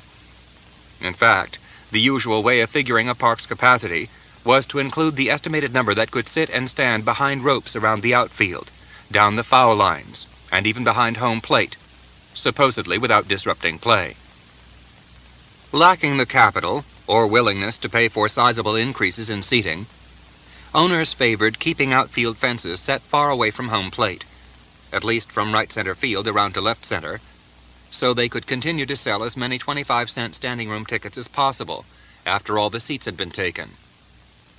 In 1907, Navin had the fences at Detroit's Bennett Park set back still farther to take care of the crowds anticipated for a big series with the Philadelphia Athletics. Such practices helped make possible steady increases in total major league attendance, from some 3.5 million in 1902 to 4.5 million the next year, and to more than 5 million for each of the next 5 years. To control the behavior of the bugs, owners made arrangements for regular police to be on duty, or hired special police. But of course the ultimate responsibility for keeping crowds from interfering with the game itself rested with the umpires. That was often literally a frightening task. Spectator rowdiness was still a characteristic feature of baseball in the early 1900s, as it had been for decades.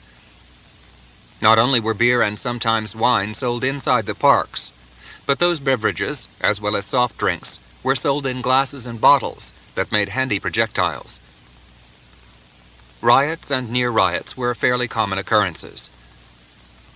Only a week before Cobb arrived in Detroit, for example, umpire Jack Sheridan forfeited a game to Washington when, enraged that he had allowed the visitors a run on an interference call in the 11th inning, the crowd of about 1,200 Detroit partisans stormed the veteran official and forced him to take refuge in the clubhouse in center field. On opening day 1907, an overflow crowd of 17,000 swarmed the old wooden polo grounds in New York, got out of control late in the game, and caused umpire Bill Clem to declare a forfeit to the Philadelphia Phillies. In August of that same year, a teenage spectator in St. Louis threw a pop bottle at Billy Evans, a fine young umpire serving his second year in the American League, and gave him a severe concussion. Evans was unconscious for several hours and barely escaped with his life. If umpiring in professional baseball had always been a hard way to make a living, then it should be added that the umpire's circumstances had improved some since the 1880s and 1890s. That was especially true in the American League, where Ban Johnson personally hired his game officials, generally paid them more than their National League counterparts, and vigorously backed up their authority with fines and suspensions for abusive players and managers. Even so, the overall quality of umpiring when Cobb broke into the major leagues, and for some time thereafter, was well below what fans would later take for granted. The umpire's frequently dubious and sometimes outrageous calls explain much of the chronic unruliness of participants and spectators. There were no umpiring schools. Umpires learned their trade on the job in the minors, and some had yet to master it when they got to the big time. Then, too, a handful of them had to share all the umpiring chores.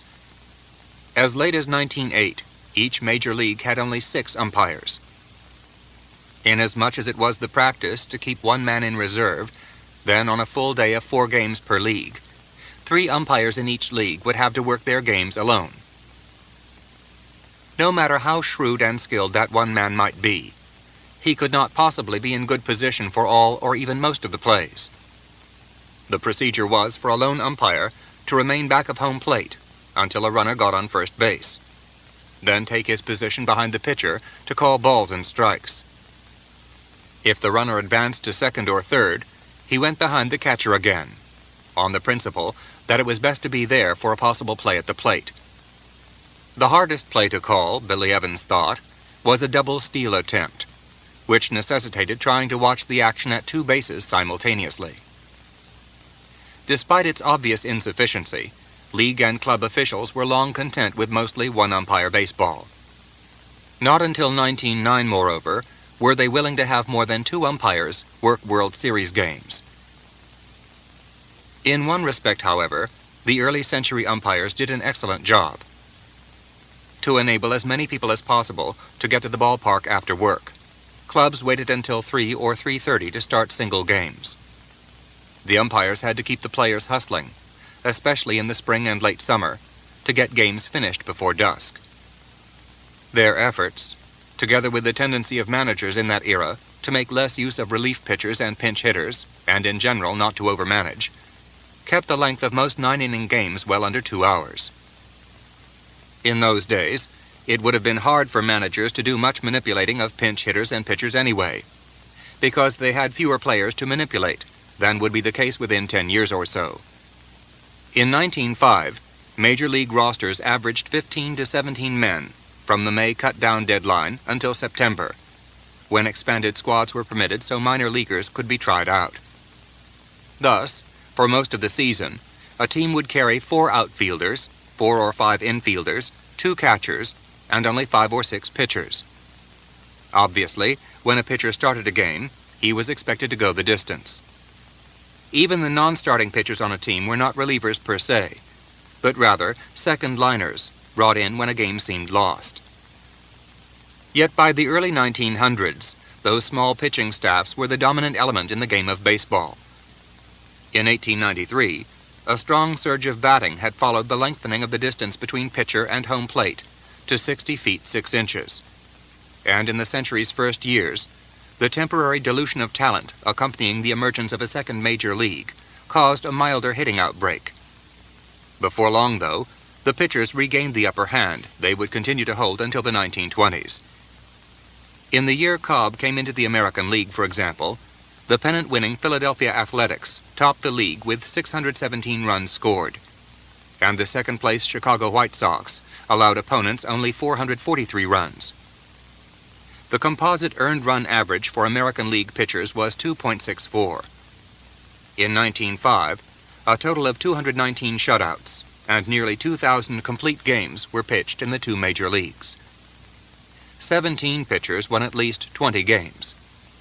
Christy Mathewson in the National League won 32. American League teams had a composite batting average of 241. National Leaguers, 255. And the 16 teams hit a grand total of 337 home runs, most of them inside the park blows. Two basic factors explain the pitcher's dominance in that period: the ball in use and an almost complete absence of restrictions on what they could do with it. The Spalding Sporting Goods Company enjoyed a monopoly on balls supplied to the major leagues, although the balls were manufactured under different labels. Under their stitched horsehide covers, the Spalding balls had solid rubber cores, around which woolen yarn was wound. Because the yarn was not wound as tightly as it would be possible to do later on, and because the rubber core was not as resilient as the cork rubber center introduced in 1911, the early century balls simply did not carry well. Moreover, the parsimonious owners of the period insisted that as few balls as possible be used, so that only when one was hit out of the park or otherwise rendered unusable was a new ball put into play. One of the main duties of the attendants or police stationed around the park was to retrieve foul balls from spectators and return them to the field. Bill Clem recalled that when he began umpiring in the National League in 1905, the home team supplied him with 3 new balls at the start of each game. If they became lost or damaged beyond any possible use, then he got 1 more ball, not necessarily a new one. So strange things happened once the local ball club got 1 run in front, said Clem. Out would come old discolored balls. Besides the natural abrasions and discolorations balls acquired by being knocked and thrown around, pitchers wreaked their own ingenious havoc. One widely favored method was to load up the ball with a superabundance of saliva produced by chewing tobacco, licorice, or slippery elm. Introduced around 1903, the spitball quickly became a standard and perfectly legal part of many pitchers' repertoires. Others preferred to scuff the ball against their belt buckles, rub it with an emery board, or even in the case of Clark Griffith, when he was pitcher manager for the Chicago and New York American Leaguers, pound it against their spikes. Although deliberate mutilation was supposed to be illegal, umpires rarely did anything about such assaults on the horsehide. Fundamentally a pitcher's game, early century baseball thus became a matter of scrambling to get a few runs by any means, and then relying on tight pitching to hold the lead. Moving runners into scoring position by a stolen base, a well-placed bunt, or a properly executed hit-and-run play became the preeminent consideration in offensive strategy. Batters stood close to the plate, choked up several inches on their heavy, thick-handled bats, and tried to hit the ball not to the fences, but between the fielders. "I hit 'em where they ain't," said little Willie Keeler, the game's finest batter at the turn of the century, thereby giving baseball one of its most enduring axioms. Besides being skilled at bunting and working the hit and run, good ball players were also supposed to be able to run well, to take an extra base on a hit to the outfield, or steal a base in almost any situation. Although Cobb became the most spectacular base runner of them all, base stealing was a central feature of the game long before he came on the scene.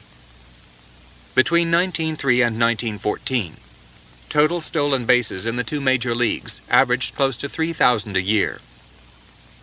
Part of the explanation for the frequency with which runners were able to steal was that many pitchers never developed much expertise at holding runners on base. A bigger factor, though, was that catchers characteristically took their positions a foot or two farther back of the plate than they would a couple of decades later. Although the shallower crouch they used probably helped them get off a throw somewhat quicker than the low-squatting receivers of a later period, the slightly greater distance they had to throw, particularly to second base, would give runners an edge they no longer had once catchers moved forward a little, as they had done by the 1920s. Of course, one could hardly blame the old-time catchers for positioning themselves a bit farther from the bat, inasmuch as the masks and chest pads they wore were less effective than those developed later, and their knees and shins lacked any protection at all. One of the more astonishing facts about baseball in the early part of this century is that catchers were able to endure foul tips and hard-sliding runners without shin guards. As early as 1905, catcher J.J. Nig Clark in the American League had the idea of wearing soccer guards underneath his uniform socks. But not until opening day 1907 in New York, the same game Bill Clem ordered forfeited because the crowd was out of control, did Roger Bresnahan of the Giants introduce shin guards. Bresnahan's white cricket leg guards, a New York writer thought, were rather picturesque in spite of their clumsiness. For several more years, however, most veteran catchers resisted Bresnahan's much-needed innovation. If catching equipment was primitive by later standards, that of infielders and outfielders was equally so. Therein lies the major reason for the numerous errors that show up in early century box scores and season statistics. Fielders' gloves were flimsy little devices that did little more than absorb the ball's impact until a player could trap it with his bare hand. Sometimes, a man made a spectacular one-handed catch. More often, the ball popped out of or off his glove. Scorekeepers were not notably lenient in that period, so that a ball a fielder actually got in his glove but failed to hold usually went down as an error. Bad throws, which were also frequent, often resulted from the slipperiness or partially mutilated character of the ball.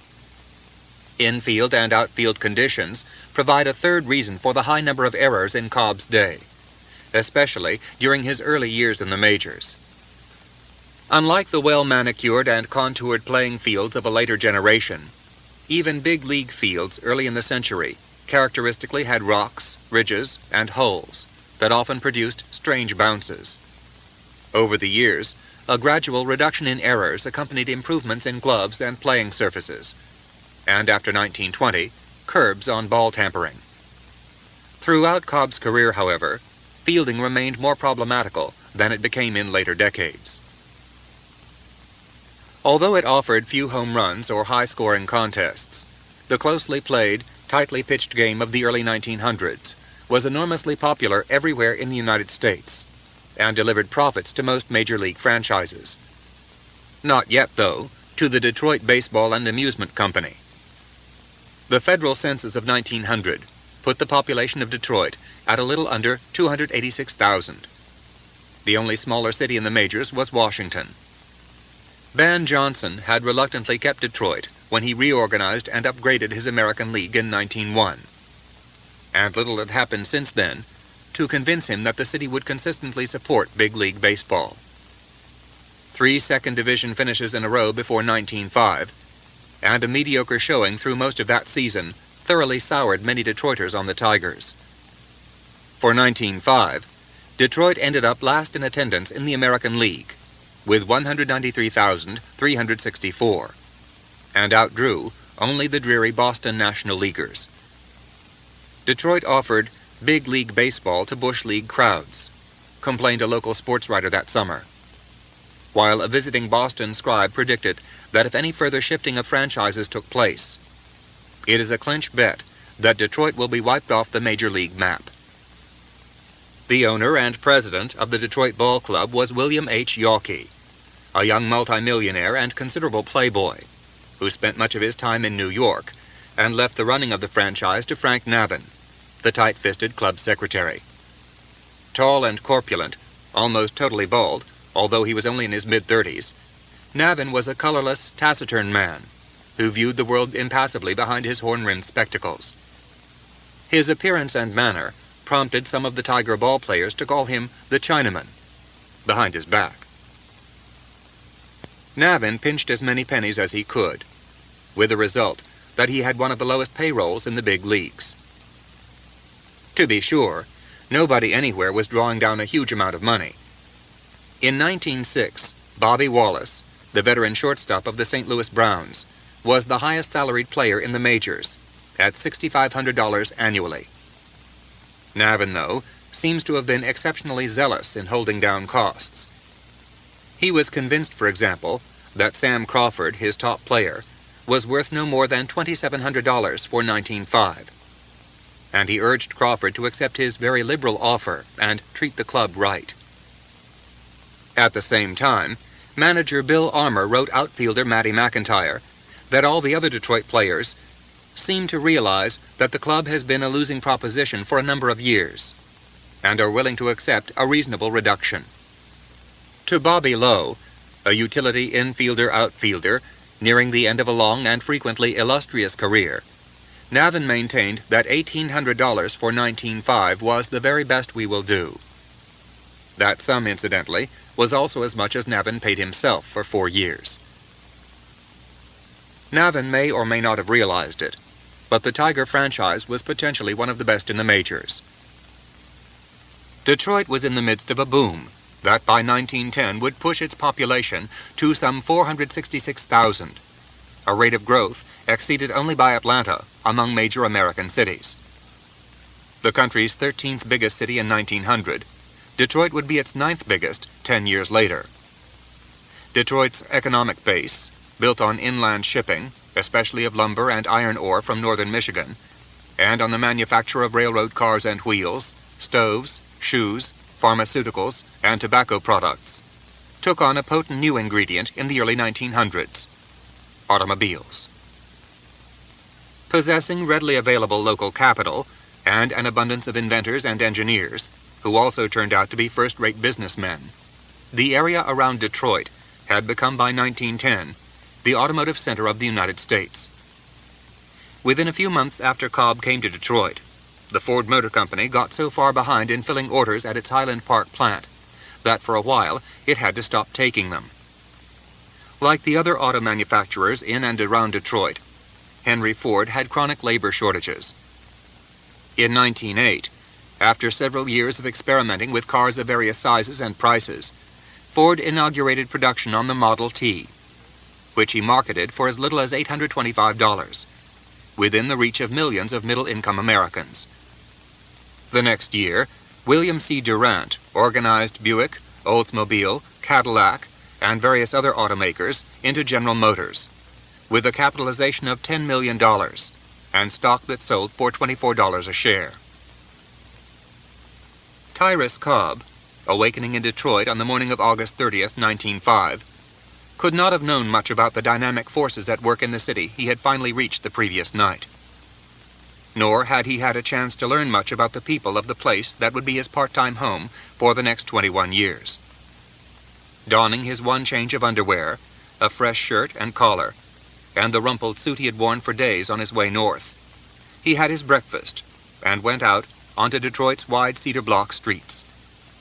As he walked, he was surrounded by the din of factory and locomotive whistles, clanging trolley bells, clattering wagons, carts and buggies, peddlers' cries, occasional chugging automobiles. He must have been surprised by the variety of accents he heard. Instead of the soft, slurry southern speech he was used to, everywhere there was the nasal burr of the upper Middle West, the brogue of Irishmen, the guttural sounds of German. It was a city in which 1/3 of the population was foreign-born, mostly people from the British Isles, Germany, and Canada. 3/4 of Detroit's inhabitants had at least one foreign-born parent. On the other hand, the new arrival from Georgia would have seen few black people. Certainly not the huge numbers of blacks one encountered in Atlanta and in Augusta and the other deep South towns where he had played. According to the 1900 census, only about 5,000 blacks, less than 2% of the population, lived in Detroit. The great tide of black immigration, drawn north mainly by the lure of jobs in the expanding auto plants, would not hit the area until after 1910. Bennett Park, where the Tigers played, was located in the 8th Ward, an area called Corktown, because the Irish population was concentrated there. The park was named after Charlie Bennett, the star catcher for Detroit's champions in the old National League in the late 1880s, who had lost a leg in a train accident. Early in the afternoon, Cobb found himself at the ballpark, bounded by Michigan, Trumbull, and National Avenues, and a planing mill that fronted on Cherry Street. It was a rickety little place even by the standards of the wooden facilities of the time. The smallest park in the major leagues, it could seat about 8,500 in a long grandstand running down the third base line, a lower and shorter pavilion extending about 2/3 of the way from home plate toward the right field corner, and long shallow bleachers in right field. Standing just outside the left center field fence on the planing mill property were jerry-built wildcat bleachers, in which people could sit for 5 to 15 cents, depending on the importance of the game being played. The playing field left much to be desired. The park had been built just a few years earlier, over a cobblestone surface left over from the time when the place had been a haymarket. Cobblestones still poked through the dirt and grass here and there, and as Cobb would soon discover, were responsible for frequent bad bounce base hits.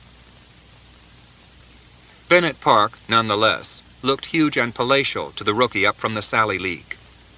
A groundskeeper pointed out the little clubhouse in the far corner of center field.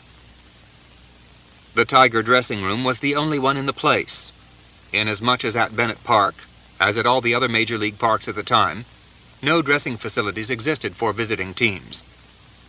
Visitors put on their uniforms at their hotels, and, following a practice that club executives thought offered good advertising for that day's game, rode in open horse-drawn buses through the streets to the ballparks. They returned the same way. It never seemed to bother anyone except the visiting players that along the route unruly bugs jeered and sometimes hurled vegetables or rocks at them. Cobb introduced himself to Bill Armour, a small, dapper man in his mid-40s with a full mustache, who managed in street clothes, including a sporty straw boater. Armour gave him his contract to sign. Although it called for a season salary of $1,500, Cobb would get paid for only the last month of the season. Then he got into his uniform, white flannels with black stockings and white cap with black bill and trim.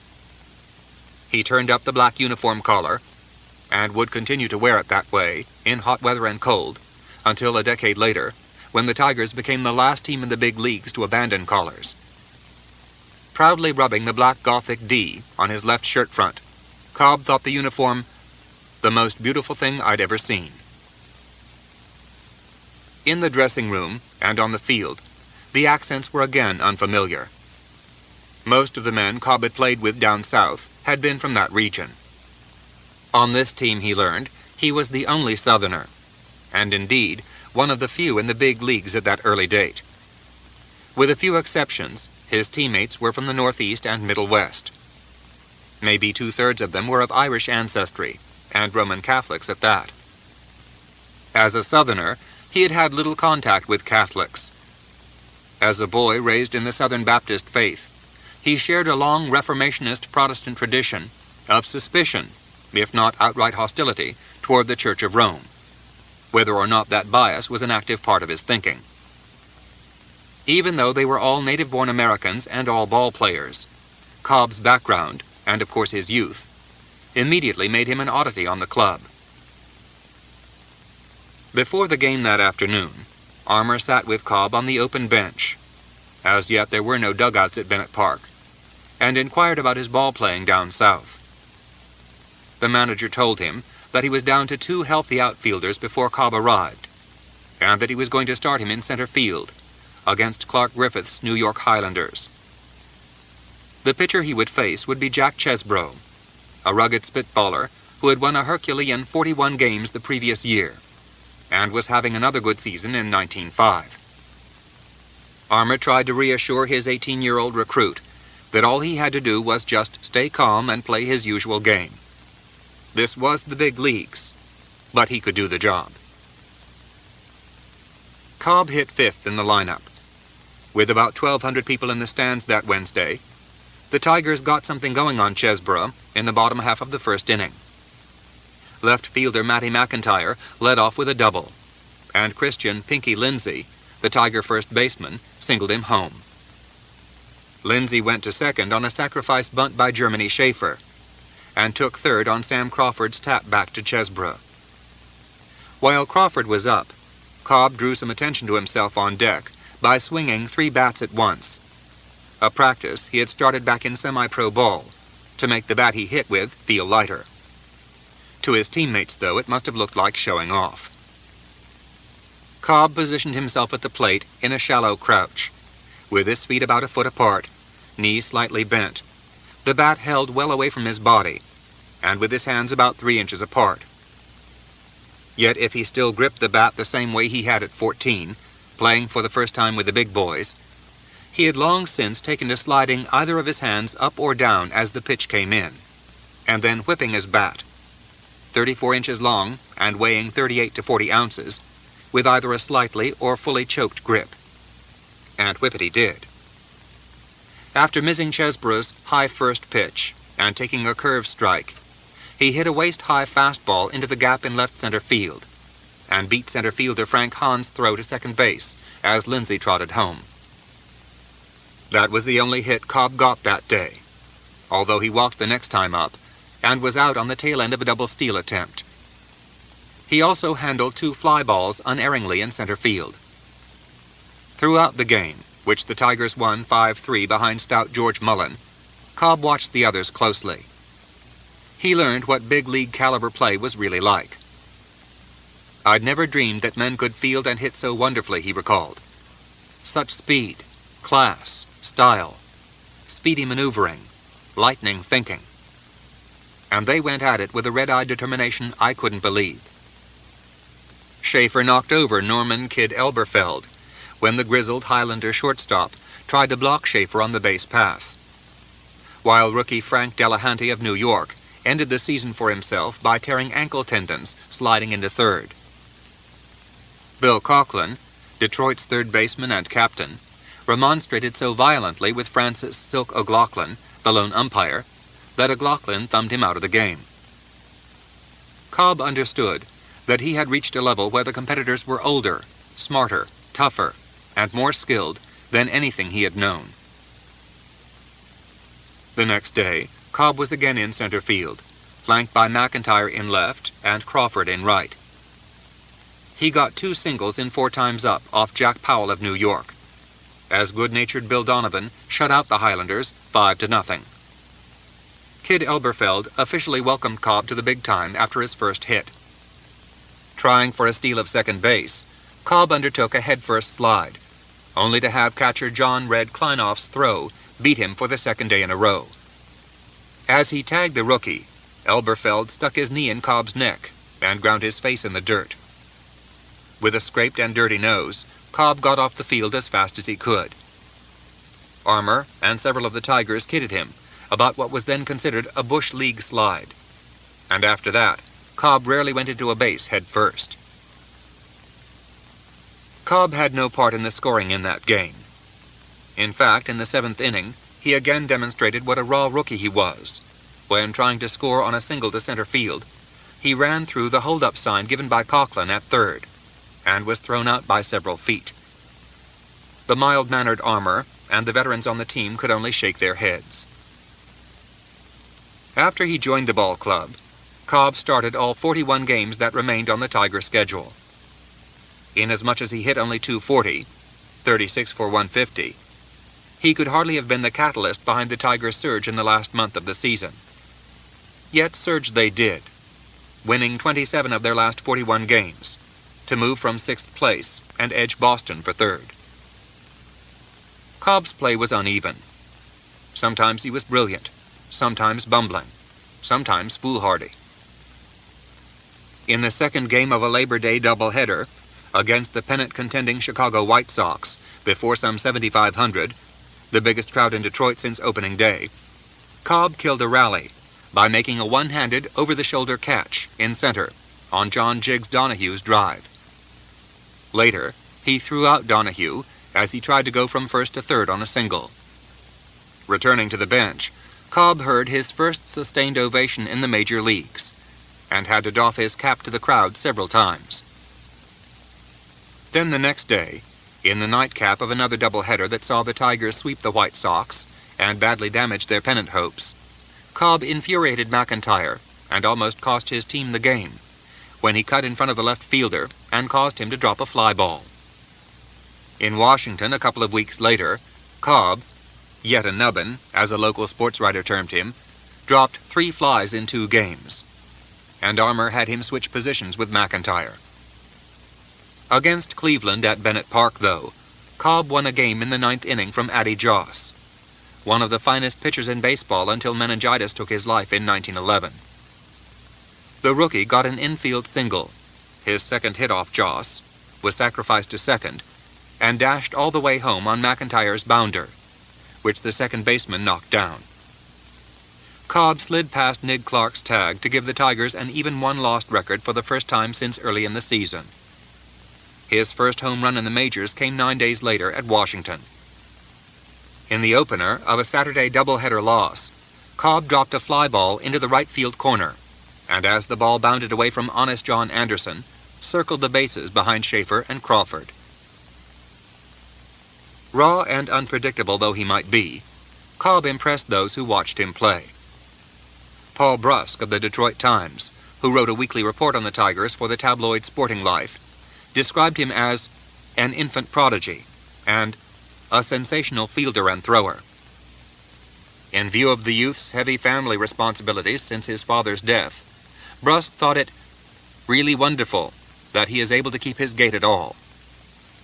B.F. Wright, the Sporting News' Detroit correspondent, had a half-formed belief that he would be a hummer, even though, at present, he is a bit too fast for the good of the team. He is not content to catch the flies that go to his territory, but wants to get those that go to left and right. Detroit ended the season at Cleveland on October 7th, with Mullen winning his 22nd game 7-1. Cobb finished on a high note, singling twice off Bill Bernard in 4 at-bats.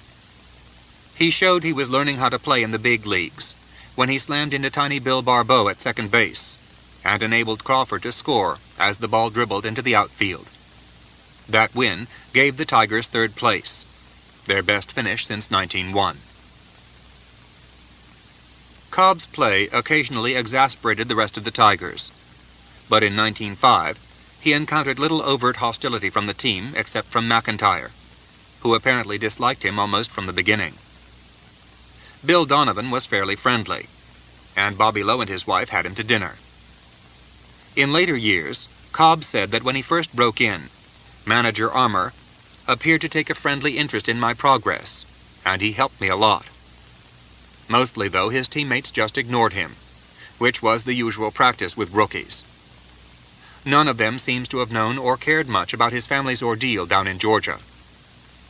The full extent of the trouble, specifically that Amanda Cobb would have to stand trial for killing her husband, apparently was not known in Detroit at that time. After the Tigers closed the season in Cleveland, Navin and President Yawkey gave a supper for the team to celebrate its strong finish.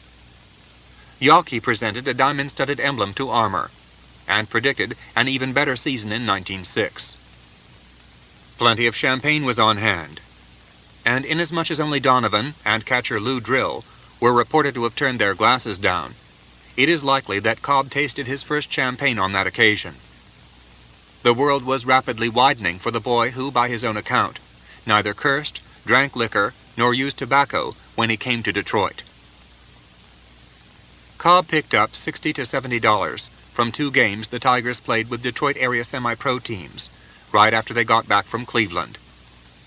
It was common practice to stage such games, with the players dividing the proceeds among themselves, and at least making enough to pay expenses home. By October 10th, Cobb was on his way back south. He was a boy with 5 weeks of experience in the big leagues, with some proud and some embarrassing memories, and ahead of him, a struggle to make the team next spring. He would have to start contributing substantially to his mother's and sister's support, although his brother Paul could be expected to take care of himself. Cobb's biggest worry, though, was whether his mother would be able to keep from going to prison. 3. The most miserable and humiliating experience. The off-season months in 1905 through 1906 must have been a bad time for the young ball player, and just about everybody else connected with the family of the late William Herschel Cobb. As soon as he arrived at Royston, Tyrus Cobb learned that his mother's trial, originally scheduled to be held that fall in the Superior Court for the Western Circuit of Georgia, had been postponed until the next term of the court, the following spring, because no circuit judge was available. Amanda Cobb's attorneys, of whom she had hired no fewer than 5, would have plenty of time to prepare her defense, but the delay in hearing the case would mean protracted and heavy costs. Cobb's baseball outlook was highly uncertain. His showing with the Tigers had been mediocre at best. Besides hitting only .240, he had managed but 2 stolen bases and fielded erratically. The Tigers had released Duff Cooley, but Bill Armour had made it clear that the popular Jimmy Barrett, who had badly injured his knee early in the season, would again be the regular center fielder if his knee held up the next spring. Then, too, the Tigers had bought another fast outfielder named Davy Jones, who had earlier played with Chicago in the National League, and in 1905 had hit .348 in the top American Association. If Barrett came back, or even if he didn't, either Cobb, Jones, or Matty McIntyre would have to sit on the bench. Reporter Paul Brusk might think that Cobb had made such a hit with the Detroit crowds that there will be an awful howl if he is allowed to go. As he passed his 19th birthday, however, Cobb understood that the club might end up with no place for him. In January, Cobb received his contract for 1906 and was cheered by Armour's accompanying letter. According to Armour, the salary specified, $1,500, was $300 more than he and Cobb had talked about before Cobb left for home. The manager and Frank Navin had discussed Cobb's prospects, Armour explained, and had decided to do our part to make everything satisfactory to you. Armour hoped Cobb would be able to get his family affairs tended to, so he could concentrate on baseball. He cautioned Cobb not to think about quitting the game. That would be very foolish, because you have a bright future in front of you, if I'm any judge of a ball player. Later, after receiving Cobb's signed contract, Armour wrote to urge him to report on time at Augusta, where the Tigers would again do their spring training. As there are a few points in the game I'm anxious for you to get next to. Still later, he wrote that he was glad to hear Cobb had been working on his bunting, as you will find that it will be a lot of good to you. What Armour did not say was that over the winter, various teams had contacted Navin about buying Cobb, including Toronto in the Eastern League. To Ed Barrow, the new manager at Toronto, Navin reported that the Tigers had decided to keep Cobb, at least until Barrett comes along. To bring in a little extra money, and maybe also to get away from the house that was still too full of memories of his father, Cobb took a job coaching the team at the prep school the University of Georgia operated at Stone Mountain, east of Atlanta. To bring in a little extra money, and maybe also to get away from the house that was still too full of memories of his father, Cobb took a job coaching the team at the prep school the University of Georgia operated at Stone Mountain, east of Atlanta. Armour had earlier said no when Cobb asked whether he could do some coaching before spring training. But Cobb went ahead anyway and moved over to Stone Mountain late in February. When Armour and 12 team members came through Atlanta en route from Detroit to Augusta, Cobb met them at the train station, and on the plea of the school principal, got Armour's consent to stay with the prep schoolers a couple of more days before reporting at Augusta. On March 9th, Cobb checked into the Albion Hotel, the Tigers' headquarters at Augusta, and soon was in uniform and working out at Warren Park. Despite his worries over family and career, his appetite had not suffered over the winter. He had grown another inch and gained 15 or 20 pounds. At 6 feet and 170 pounds, he was now one of the biggest men on the team. Yet he was already in superb condition, and just as fast as he had been when the Tigers looked him over a year earlier. So noted the Detroit writers, who in their dispatches back home still usually referred to him as Tyrus Cobb. But now they sometimes called him Ty, as did Armour and a few of his teammates. Joe H. Jackson of the Free Press even provided a nickname that would stay with him from that time on, the Georgia Peach. As it turned out, Cobb was going to need not just his strength and size, but as much mental toughness as he could possibly marshal to endure the agonies that awaited him. What began in Augusta that spring, and continued throughout the season of 1906 and on into the next year, amounted to the most miserable and humiliating experience I've ever been through. Cobb became convinced at the time, and remained so for the rest of his life, that a clique on the ball club, led by Matty McIntyre, had undertaken to drive him off the team. Cobb attributed the harassment visited on him by McIntyre and his pals to their determination to secure McIntyre's starting berth in the outfield and keep Cobb out of the lineup. In his mid-20s, and starting his 4th year in the American League, the stocky, dark-featured, curly-haired McIntyre had a good arm and covered a lot of ground, but was only a fair hitter. Although Jimmy Barrett's knee would not heal, and the Tigers soon sold him to Cincinnati, McIntyre, Davy Jones, and Cobb remained in competition for 2 positions, the other outfield post being conceded to Sam Crawford. McIntyre and his roommate, left-hander Ed Killian, who had matched George Mullins' 22 wins in 1905, had no use for Cobb, and evidently believed Jones was a sounder ball player anyway than the unpredictable Georgian. Crawford and various others on the team also seemed to have developed a dislike for Cobb, and either joined in the harassment or looked on approvingly. Yet it is hard to tell whether the animosity, petty cruelty, and eventual ostracism Cobb experienced in 1906 represented a deliberate effort to get rid of him, or simply the usual treatment given rookies, magnified and intensified because of the way Cobb reacted to that treatment.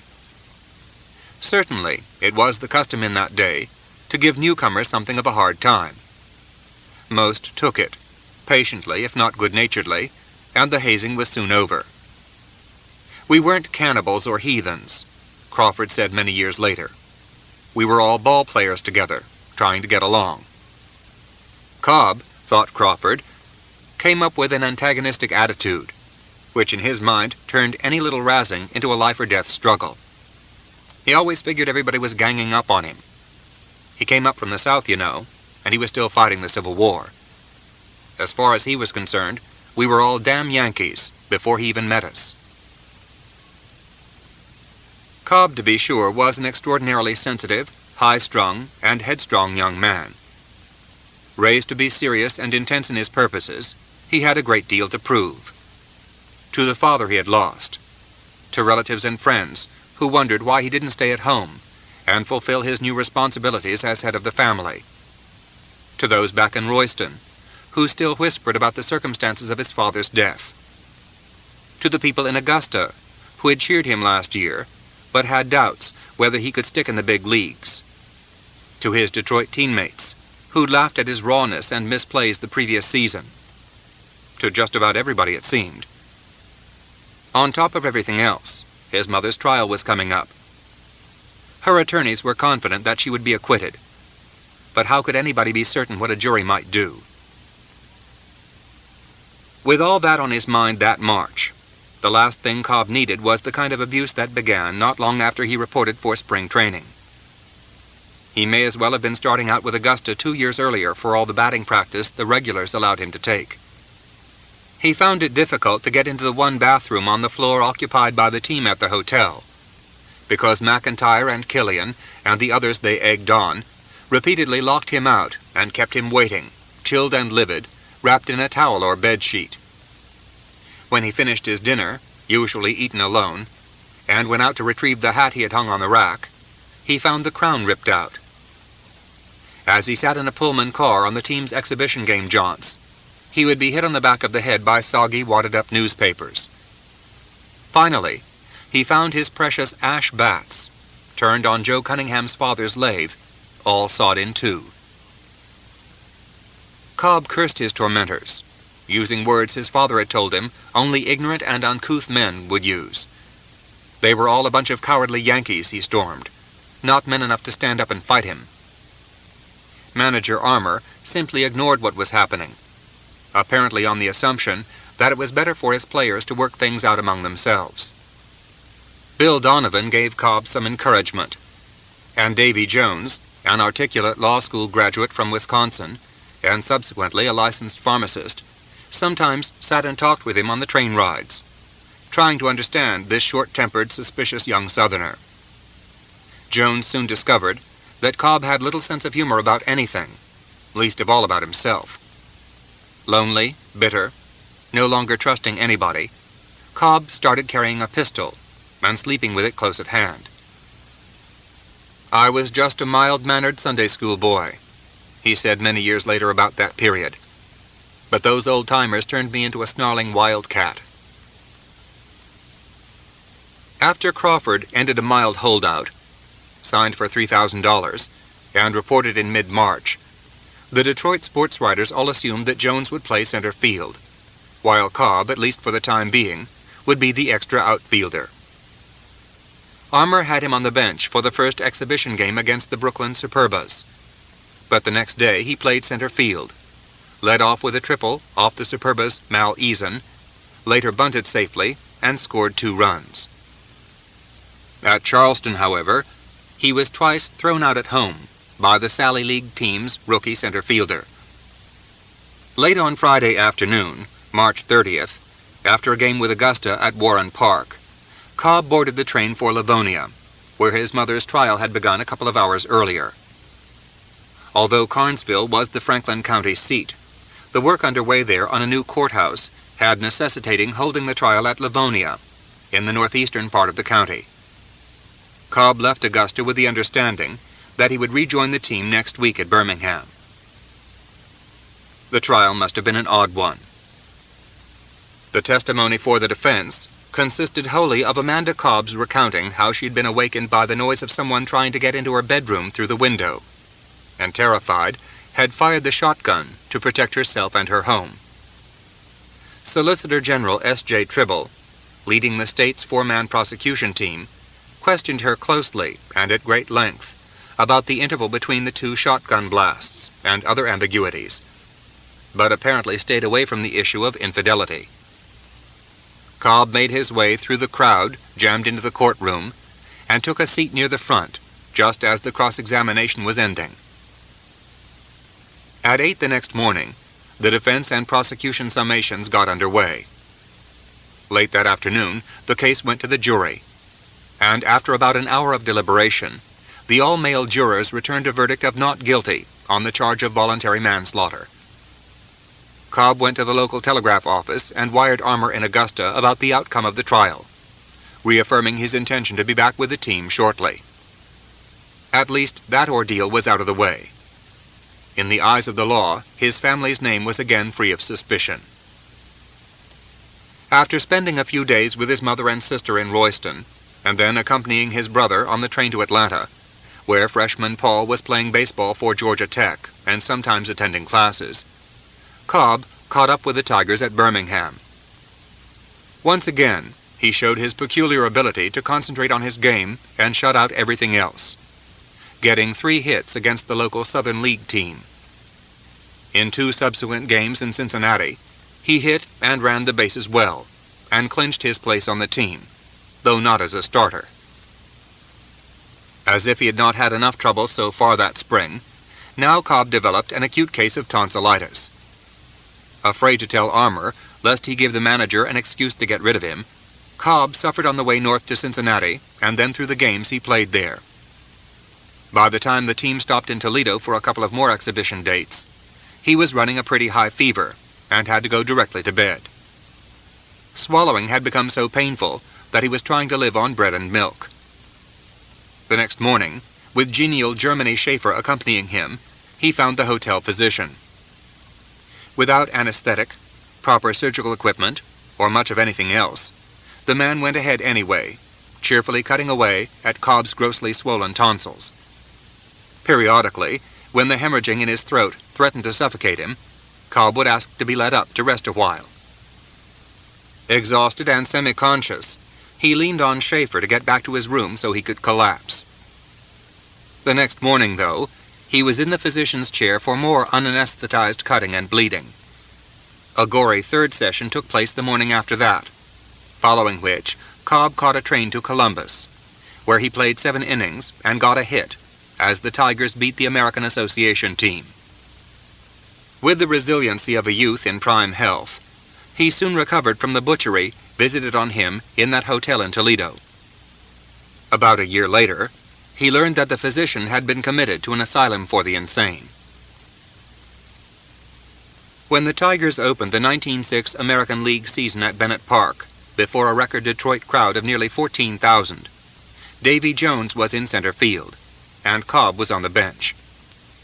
There he stayed, until the Tigers' 5th game on April 21st, when he finished the day at Chicago in right field after Crawford hurt his leg.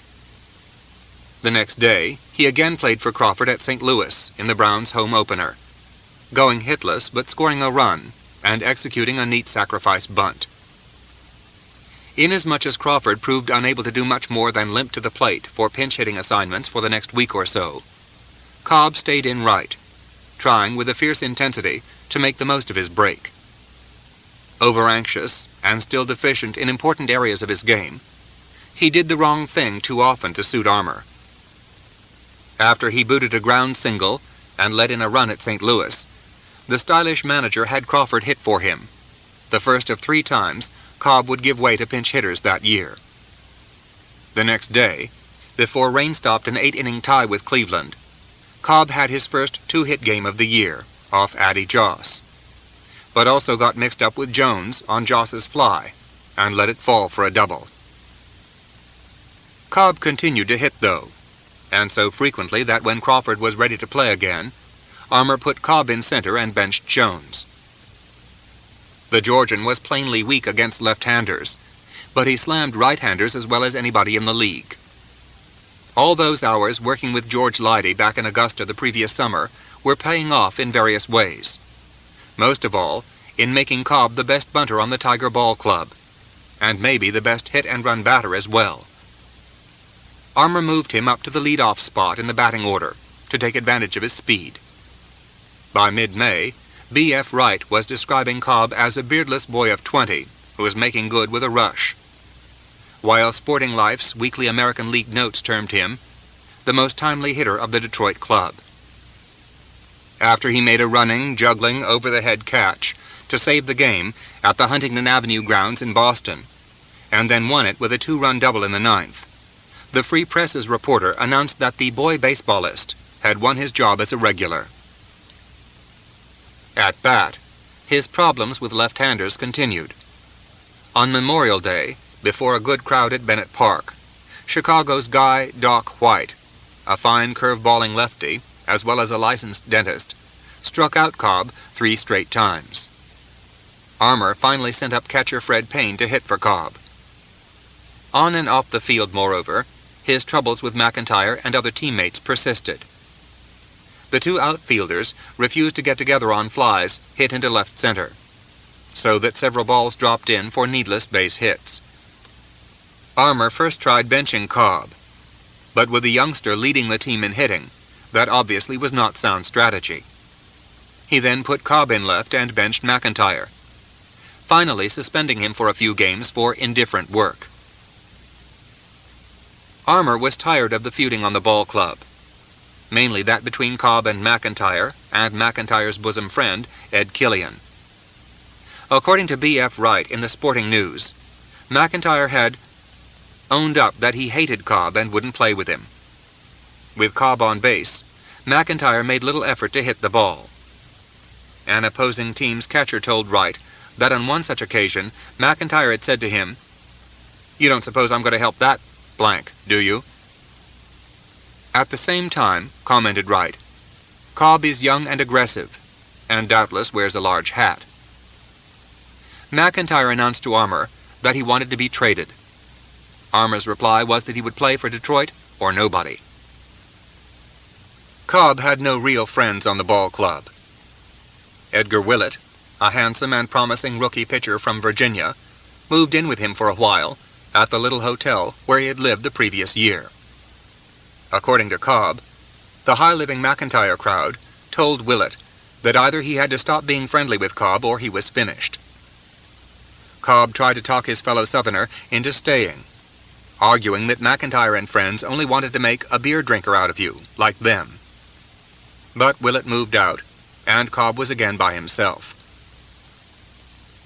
In Detroit and on road trips, Cobb roomed alone, mostly ate alone, and found ways to kill time alone before and after games. He spent many hours wandering through museums and art galleries, browsing in public libraries, and seeing the historic sites in the various American League cities, particularly Boston, New York, and Washington. Raised around books, and by a father whose education, if sketchy, was still far better than that of most people in his day, Cobb naturally found reading one way to occupy himself. Biographies and histories and popularly written books on science were his favorite fare. He early developed a fascination with the lives of Julius Caesar and Napoleon, indomitable figures who had imposed their will on the events of their times, and with the fading pseudoscience of phrenology, which taught that the contours of the skull provided the key to understanding a person's character and the degree of his intelligence. A salary of $1,500, drawn from the beginning of May until the middle of October, allowed for little lavish indulgence, especially since part of it had to be sent home every 2-week pay period. Still, Detroit and the cities the team traveled to offered an abundant variety of inexpensive restaurants and places where one could find entertainment. The well-brought-up young man generally stayed away from saloons and pool halls. On Sundays, though, there were band concerts at lovely Belle Isle Park in the Detroit River, and at night, the attraction of a dozen professional theaters, where one could see everything from Shakespeare to tawdry melodrama, as well as vaudeville acts, ranging from the Four Cohens, featuring young George M., to the breathtaking escape tricks of Harry Houdini. A local cigar store owner gave Cobb passes to the concerts at the Detroit Opera House, and there, the boy from the Georgia hills first heard Beethoven, Brahms, Tchaikovsky, Chopin. Cobb even took ballroom dancing lessons, thereby putting still more distance between himself and his Baptist upbringing. But most of all, he spent his off-the-field time thinking baseball. On long walks and alone in his room, he plotted, calculated, and connived ways to make himself a better ball player. Cobb realized that he had to charge balls hit to him on the ground, and not wait for them to reach him. That he could get greater momentum behind his throws if he ran up to catch flies, instead of camping directly under them. It occurred to him that by watching a third baseman's eyes as he prepared to take a throw from the outfield, and twisting his own body accordingly, he could get in the path of the ball, deflect it with his back, and maybe come all the way home. If, on a bunt, fielded by the third baseman, that infielder couldn't get back to cover the base, and the shortstop was slow coming over, he could probably go from first to third on the bunt. If he waited until an outfielder raised his arm to throw to one base, he might be able to make it to another bag before the outfielder could straighten himself out and throw where Cobb was going. In general, if he could make the fielders throw the ball, the advantage became his. As the base runner, he was on the attack. He had the initiative. They were the ones likely to make a mistake. He also figured out how to hit left-handers. Finally, he understood that his basic mistake had been in standing in the middle of the batter's box, so that he had insufficient time to gauge a left-hander's curve as it broke. By standing on the back line of the box, he would give himself a fraction of a second longer to get his bat in motion, and by closing his stance and shortening his swing, he could punch hits into left field. It worked. Not right away in every case, but eventually with practically all lefties. Although he never owned Doc White, he did hit the part-time dentist for a respectable .278 average in the 26 games he played against him over 8 years. Against Eddie Plank, the Philadelphia Athletics great lefty, Cobb hit nearly 300 in 33 career confrontations, and he topped 300 in 12 appearances against the brilliant madcap George Edward Rube Waddell. Later on, Dutch Leonard and Babe Ruth of Boston yielded hits to Cobb at 375 and 326 rates, respectively. Over the first half of 1906, the Tigers stayed well above 500, even though tensions remained high on the club.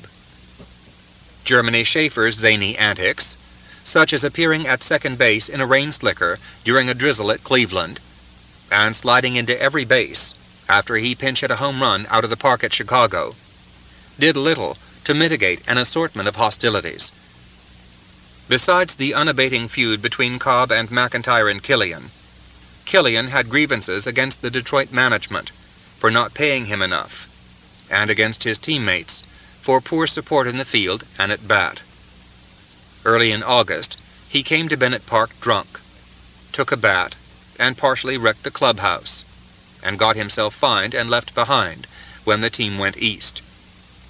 By that time, the Tigers had sold reserve catcher Jack Warner, a source of dissension all year. Meanwhile, Sam Crawford, a solid all-around ball player, but nonetheless something of a prima donna, also carried a grudge over his salary. Crawford was one of several on the team who thought they knew more about how to run things than Bill Armour did. Finally, it all became too much for Cobb. The ostracism and abuse that still went on, and the strain of his desperate drive to make good, steadily wore away at the 19-year-old. Late in June, his batting average was around .350, close to the best in the league. By mid-July, though, he had slipped to .319, and appeared distracted and confused. Cobb made no mention in his autobiography of any kind of serious illness in 1906, nor has anyone else taken much note of his protracted absence from the lineup. Yet what happened to him that summer was very serious indeed. A close reading of contemporary press coverage suggests that Cobb suffered some kind of emotional and physical collapse. The official explanation Armour gave on July 18th, when he announced in Boston that he had ordered Cobb back to Detroit for a rest, was that his player had stomach trouble. 9 days later, the Free Press's Joe H. Jackson reported that Cobb was at a sanitarium in Detroit, and probably will be there for some time. When the Tigers returned home a few days later, Cobb was able to sit in the grandstand and watch them beat league-leading Philadelphia. But Jackson predicted that it will be several weeks before he is right. A week or so after that, Cobb underwent surgery. The reason for the operation was never reported, but it may have been to remove an ulcer. With Cobb disabled, with other injuries and illnesses accumulating, and with the pitching shaky, the Tigers had slumped to 6th place by mid-August. It must have seemed that the fates had conspired against the team when, on their return from Washington at the end of the month, their train collided with a freight near Buffalo. Other than bruises, no additional injuries resulted from players being thrown out of their Pullman berths. The roster was so thin, however, that Frank Navin hired 46-year-old Sam Thompson, like Charlie Bennett, a mainstay on the champion Detroit team of the late 80s, to play a few games in right field when the Tigers were at home. Doubtless, Navin also hoped that the old favorite's comeback might bolster the badly sagging attendance at Bennett Park. Meanwhile, Cobb rested, recuperated, and regained his mental and physical equilibrium. On August 30th, he was fit enough to play with the semi-pro Cadillacs of Detroit against a local team at Oxford, Michigan, and make 3 hits. When the Tigers hopped to St. Louis for a Sunday game on September 3rd, he went with them. That day, he made his first appearance since July 18th, before only about 300 people at Sportsman's Park. The game was ended by rain after 7 innings, with the Browns ahead 1-0. Playing center field and hitting fourth, Cobb got a single off Barney Pelty and stole a base. But he also misplayed a wind-blown fly ball into a home run for the Browns' Charlie Hemphill. It was not an encouraging return. He was soon back in form, though. 3 days later, Chicago's legendary hitless wonders, on their way to a pennant with a team batting average of .230, uncharacteristically smashed the Tigers at Bennett 13-5. In that game, Cobb doubled and stole third on catcher Billy Sullivan, and later singled in a run and took second after daring Sullivan to throw there when he fielded the peg home. It was a good thing Cobb was back, because for that game, the riddled Tigers had to play 2 reserve infielders, a pitcher in left, and a catcher in right. Up to the end of the season, Cobb pleased the spectators, and at least subdued his critics, by playing flashy and generally successful baseball. In a home win over Washington, he went from first to third on Schaefer's bunt, and scored on a roller to the shortstop. Late in the game, he almost scored from second on Schaefer's infield out, the first baseman's throw home barely beating him on a close call by the flamboyant Tim Hurst. The revived Tigers went on to win 8 more games in a row, including complete game wins in a doubleheader by George Mullen, before losing to the fading Athletics. In the 3 games with Philadelphia at Bennett, however, Cobb ran almost at will on catchers Ossie Schreckengost and Mike Powers. And at Cleveland, where the Tigers eliminated the Blues, as they were now called, from the pennant race, Cobb followed Crawford's walk with a line drive into the right field bleachers off Bob Rhodes for his second homer in the big leagues, and his only one in 1906. For Cobb, and just about everybody connected with the Tigers, however, the season ended unhappily. McIntyre had missed games now and then because of assorted minor ailments, as well as his brief suspension in June. But after Cobb became ill, he was in left field on a regular basis. His playing had improved with Cobb absent, and with Davy Jones in center, until a hernia ended Jones's season. After Cobb came back, though, McIntyre again began to let down. He and Cobb glared at each other when either took a fly in left center, and they continued to strike sparks on the bench and in the clubhouse. On the next to last day of the season, October 6th, Detroit lost a doubleheader at St. Louis. In the 7th inning of the first game, with a man on base, the Browns' George Stone, about to finish as the league's batting champion, singled sharply by shortstop Charlie O'Leary. Both McIntyre and Cobb made as if to go after the ball. Then both stopped, stood in their tracks, and yelled at each other, as what should have been a single rolled to the flagpole, and Stone circled the bases for a 2-run homer. Nobody was more exasperated than Ed Seaver, the Tiger pitcher. Besides being, by Cobb's account, one of the anti-Cobb ring, Seaver was a capable left-hander who had endured similar outfield shenanigans much of the year.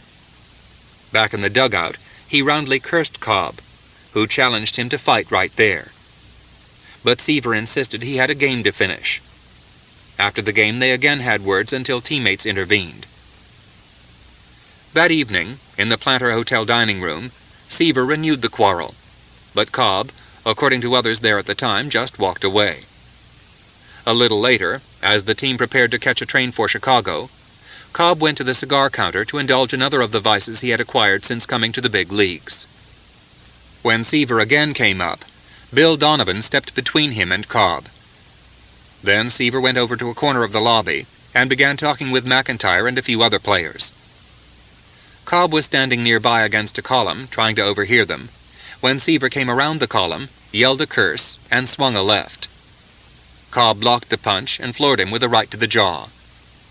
Besides hitting Seaver in the face several more times, Cobb, said various witnesses, also kicked his enemy in the head. At Donovan's urging, Cobb left the hotel and walked to the railroad station. On the way to Chicago, he sat warily alone until bedtime. In his Pullman berth, he lay awake with a loaded pistol.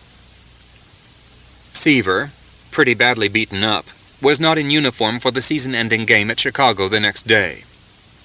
Ed Killian, restored to good graces, stopped the champion White Sox 6-1, as some 10,000 Chicago rooters cheered the Tigers for sweeping 3 games from New York late in September, and thereby putting their team in the lead.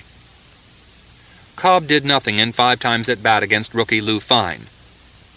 Before and after the game, various Detroit players told newsmen that they blamed Cobb for not going after Stone's hit in St. Louis, inasmuch as Cobb was closer to the ball than McIntyre. I was sick at heart and disillusioned. Cobb later described his feelings at the close of the 1906 season. I'd dreamed of becoming part of the Detroit organization, and all I'd known so far was jealousy and persecution. It had been a strange, bitter year, full of anxiety and strife, that had driven him to the breaking point and beyond. The wounds would never fully heal, nor would he be willing for them to. Next spring, he would have to face the same men with whom he had warred since the previous spring. It had been a dreary season for the Detroit Baseball Club, which had finished a distant 6th at 71-78, 21 games out of first place. Only 170,376 people had paid to see the games at Bennett Park, a drop of some 23,000 from 1905. The Detroit franchise, never strong, was on more uncertain ground than ever. Yet Cobb's own record for 1906 provided comfort. According to the official statistics released by Ban Johnson's Chicago office, he appeared in 96 games and finished with a batting average of .320, which placed him 5th among American League regulars, and 35 points above Sam Crawford, the next highest hitter on the Tigers. He scored 45 runs and stole 22 bases, most of them during the last month of the season. Cobb had established himself as a major league ball player, had proved himself to his teammates, however grudgingly some of them might admit it, to the people of Detroit, to those in Royston and Augusta as well. He had shown that he would not be intimidated by catchers like Cleveland's Nig Clark, who liked to throw a handful of dirt on his shoes as the pitch came in, or others like the Browns' Jack O'Connor, who put his hand up behind Cobb's neck and called for his pitcher to throw the ball there. Most of all, Cobb had gone a long way toward vindicating the confidence his father had shown in letting him become a ball player. Whatever else had happened, he would not be going home a failure. And there was reason to hope that next year would be a better one for him and for the Detroit team as a whole. Frank Navin had let Bill Armour go, and had hired as the new manager Huey Jennings, a flaming-haired, freckle-faced infielder who had starred with the great Baltimore Oriole teams in the National League in the 90s. Player-manager of Baltimore in the Eastern League since 1903, Jennings had the same reputation for being a fiery, hard-driving competitor that manager John McGraw of the National League New York Giants and all the other old Orioles had. Maybe Jennings could make the Tigers into a real team, give them the spark they had so sadly lacked in 1906. Maybe he could take players with obvious talent and make them winners. Cobb packed his bags and headed for the Georgia homeland with far more confidence than I'd had 14 months earlier. 4. A pennant for Detroit. Back in Royston that fall, Cobb hunted wild turkey and other game as often as he could spare the time away from family business, especially that having to do with the farm. Cobb is a genuine crank on outdoor life, wrote Paul Brusk, and is an expert camp cook as well as hunter. Cobb could tramp the hills and slog through the marshes, feeling reasonably secure about his future with the Detroit club. Obviously, Frank Navin, as well as Huey Jennings, were convinced of his ability and intended to treat him decently. Before he left for home, he had seen Navin and signed his contract for next year. In reward for Cobb's interrupted but frequently scintillating season in 1906, Navin upped the young outfielder's salary 62% to $2,400. Yet Cobb would not get his first check until 4 months of 1907 had passed, and over the winter he found that he needed money to pay for labor and seed for spring plowing and cotton planting. Early in 1907, he asked Navin to lend him $300 at interest. Though unwilling to establish a precedent for the other players, the ever-cautious Navin did advance Cobb $300 on his next year's salary. That winter was an unusually mild one in the South. and in January and February, Cobb played occasional semi-pro games in and around Augusta for a few extra dollars. Meanwhile, the baseball press carried predictions that Matty McIntyre would be traded in the interest of achieving peace on the Detroit team. It seemed obvious that either McIntyre or Cobb had to go, and Cobb had made himself very popular with the Detroit rooters. From Royston, Cobb let it be known that he intended to give his best on the field in 1907, and wanted to reconcile with McIntyre, but that McIntyre would have to take the initiative. The trouble, as Joe H. Jackson noted, was that while plenty of others on the team held hard feelings against Cobb, McIntyre was the only one who openly expressed his hatred. Meanwhile, in Florida, where he was playing semi-pro ball, McIntyre reiterated that he wanted to be traded. He'd report to the Tigers for spring training, he said, but under the circumstances, he couldn't give his best. Cobb himself reported on March 12th at Augusta, where the Tigers were training for the 4th year in a row. That night, he and Huey Jennings had an hour-long conference, the first time they had talked. Hugh Ambrose Jennings was one of many baseball people who had come out of the Pennsylvania coal mines. Besides having a fine career with the old Orioles, Brooklyn, and the Philadelphia Phillies, Jennings had attended St. Bonaventure College and later entered Cornell University Law School.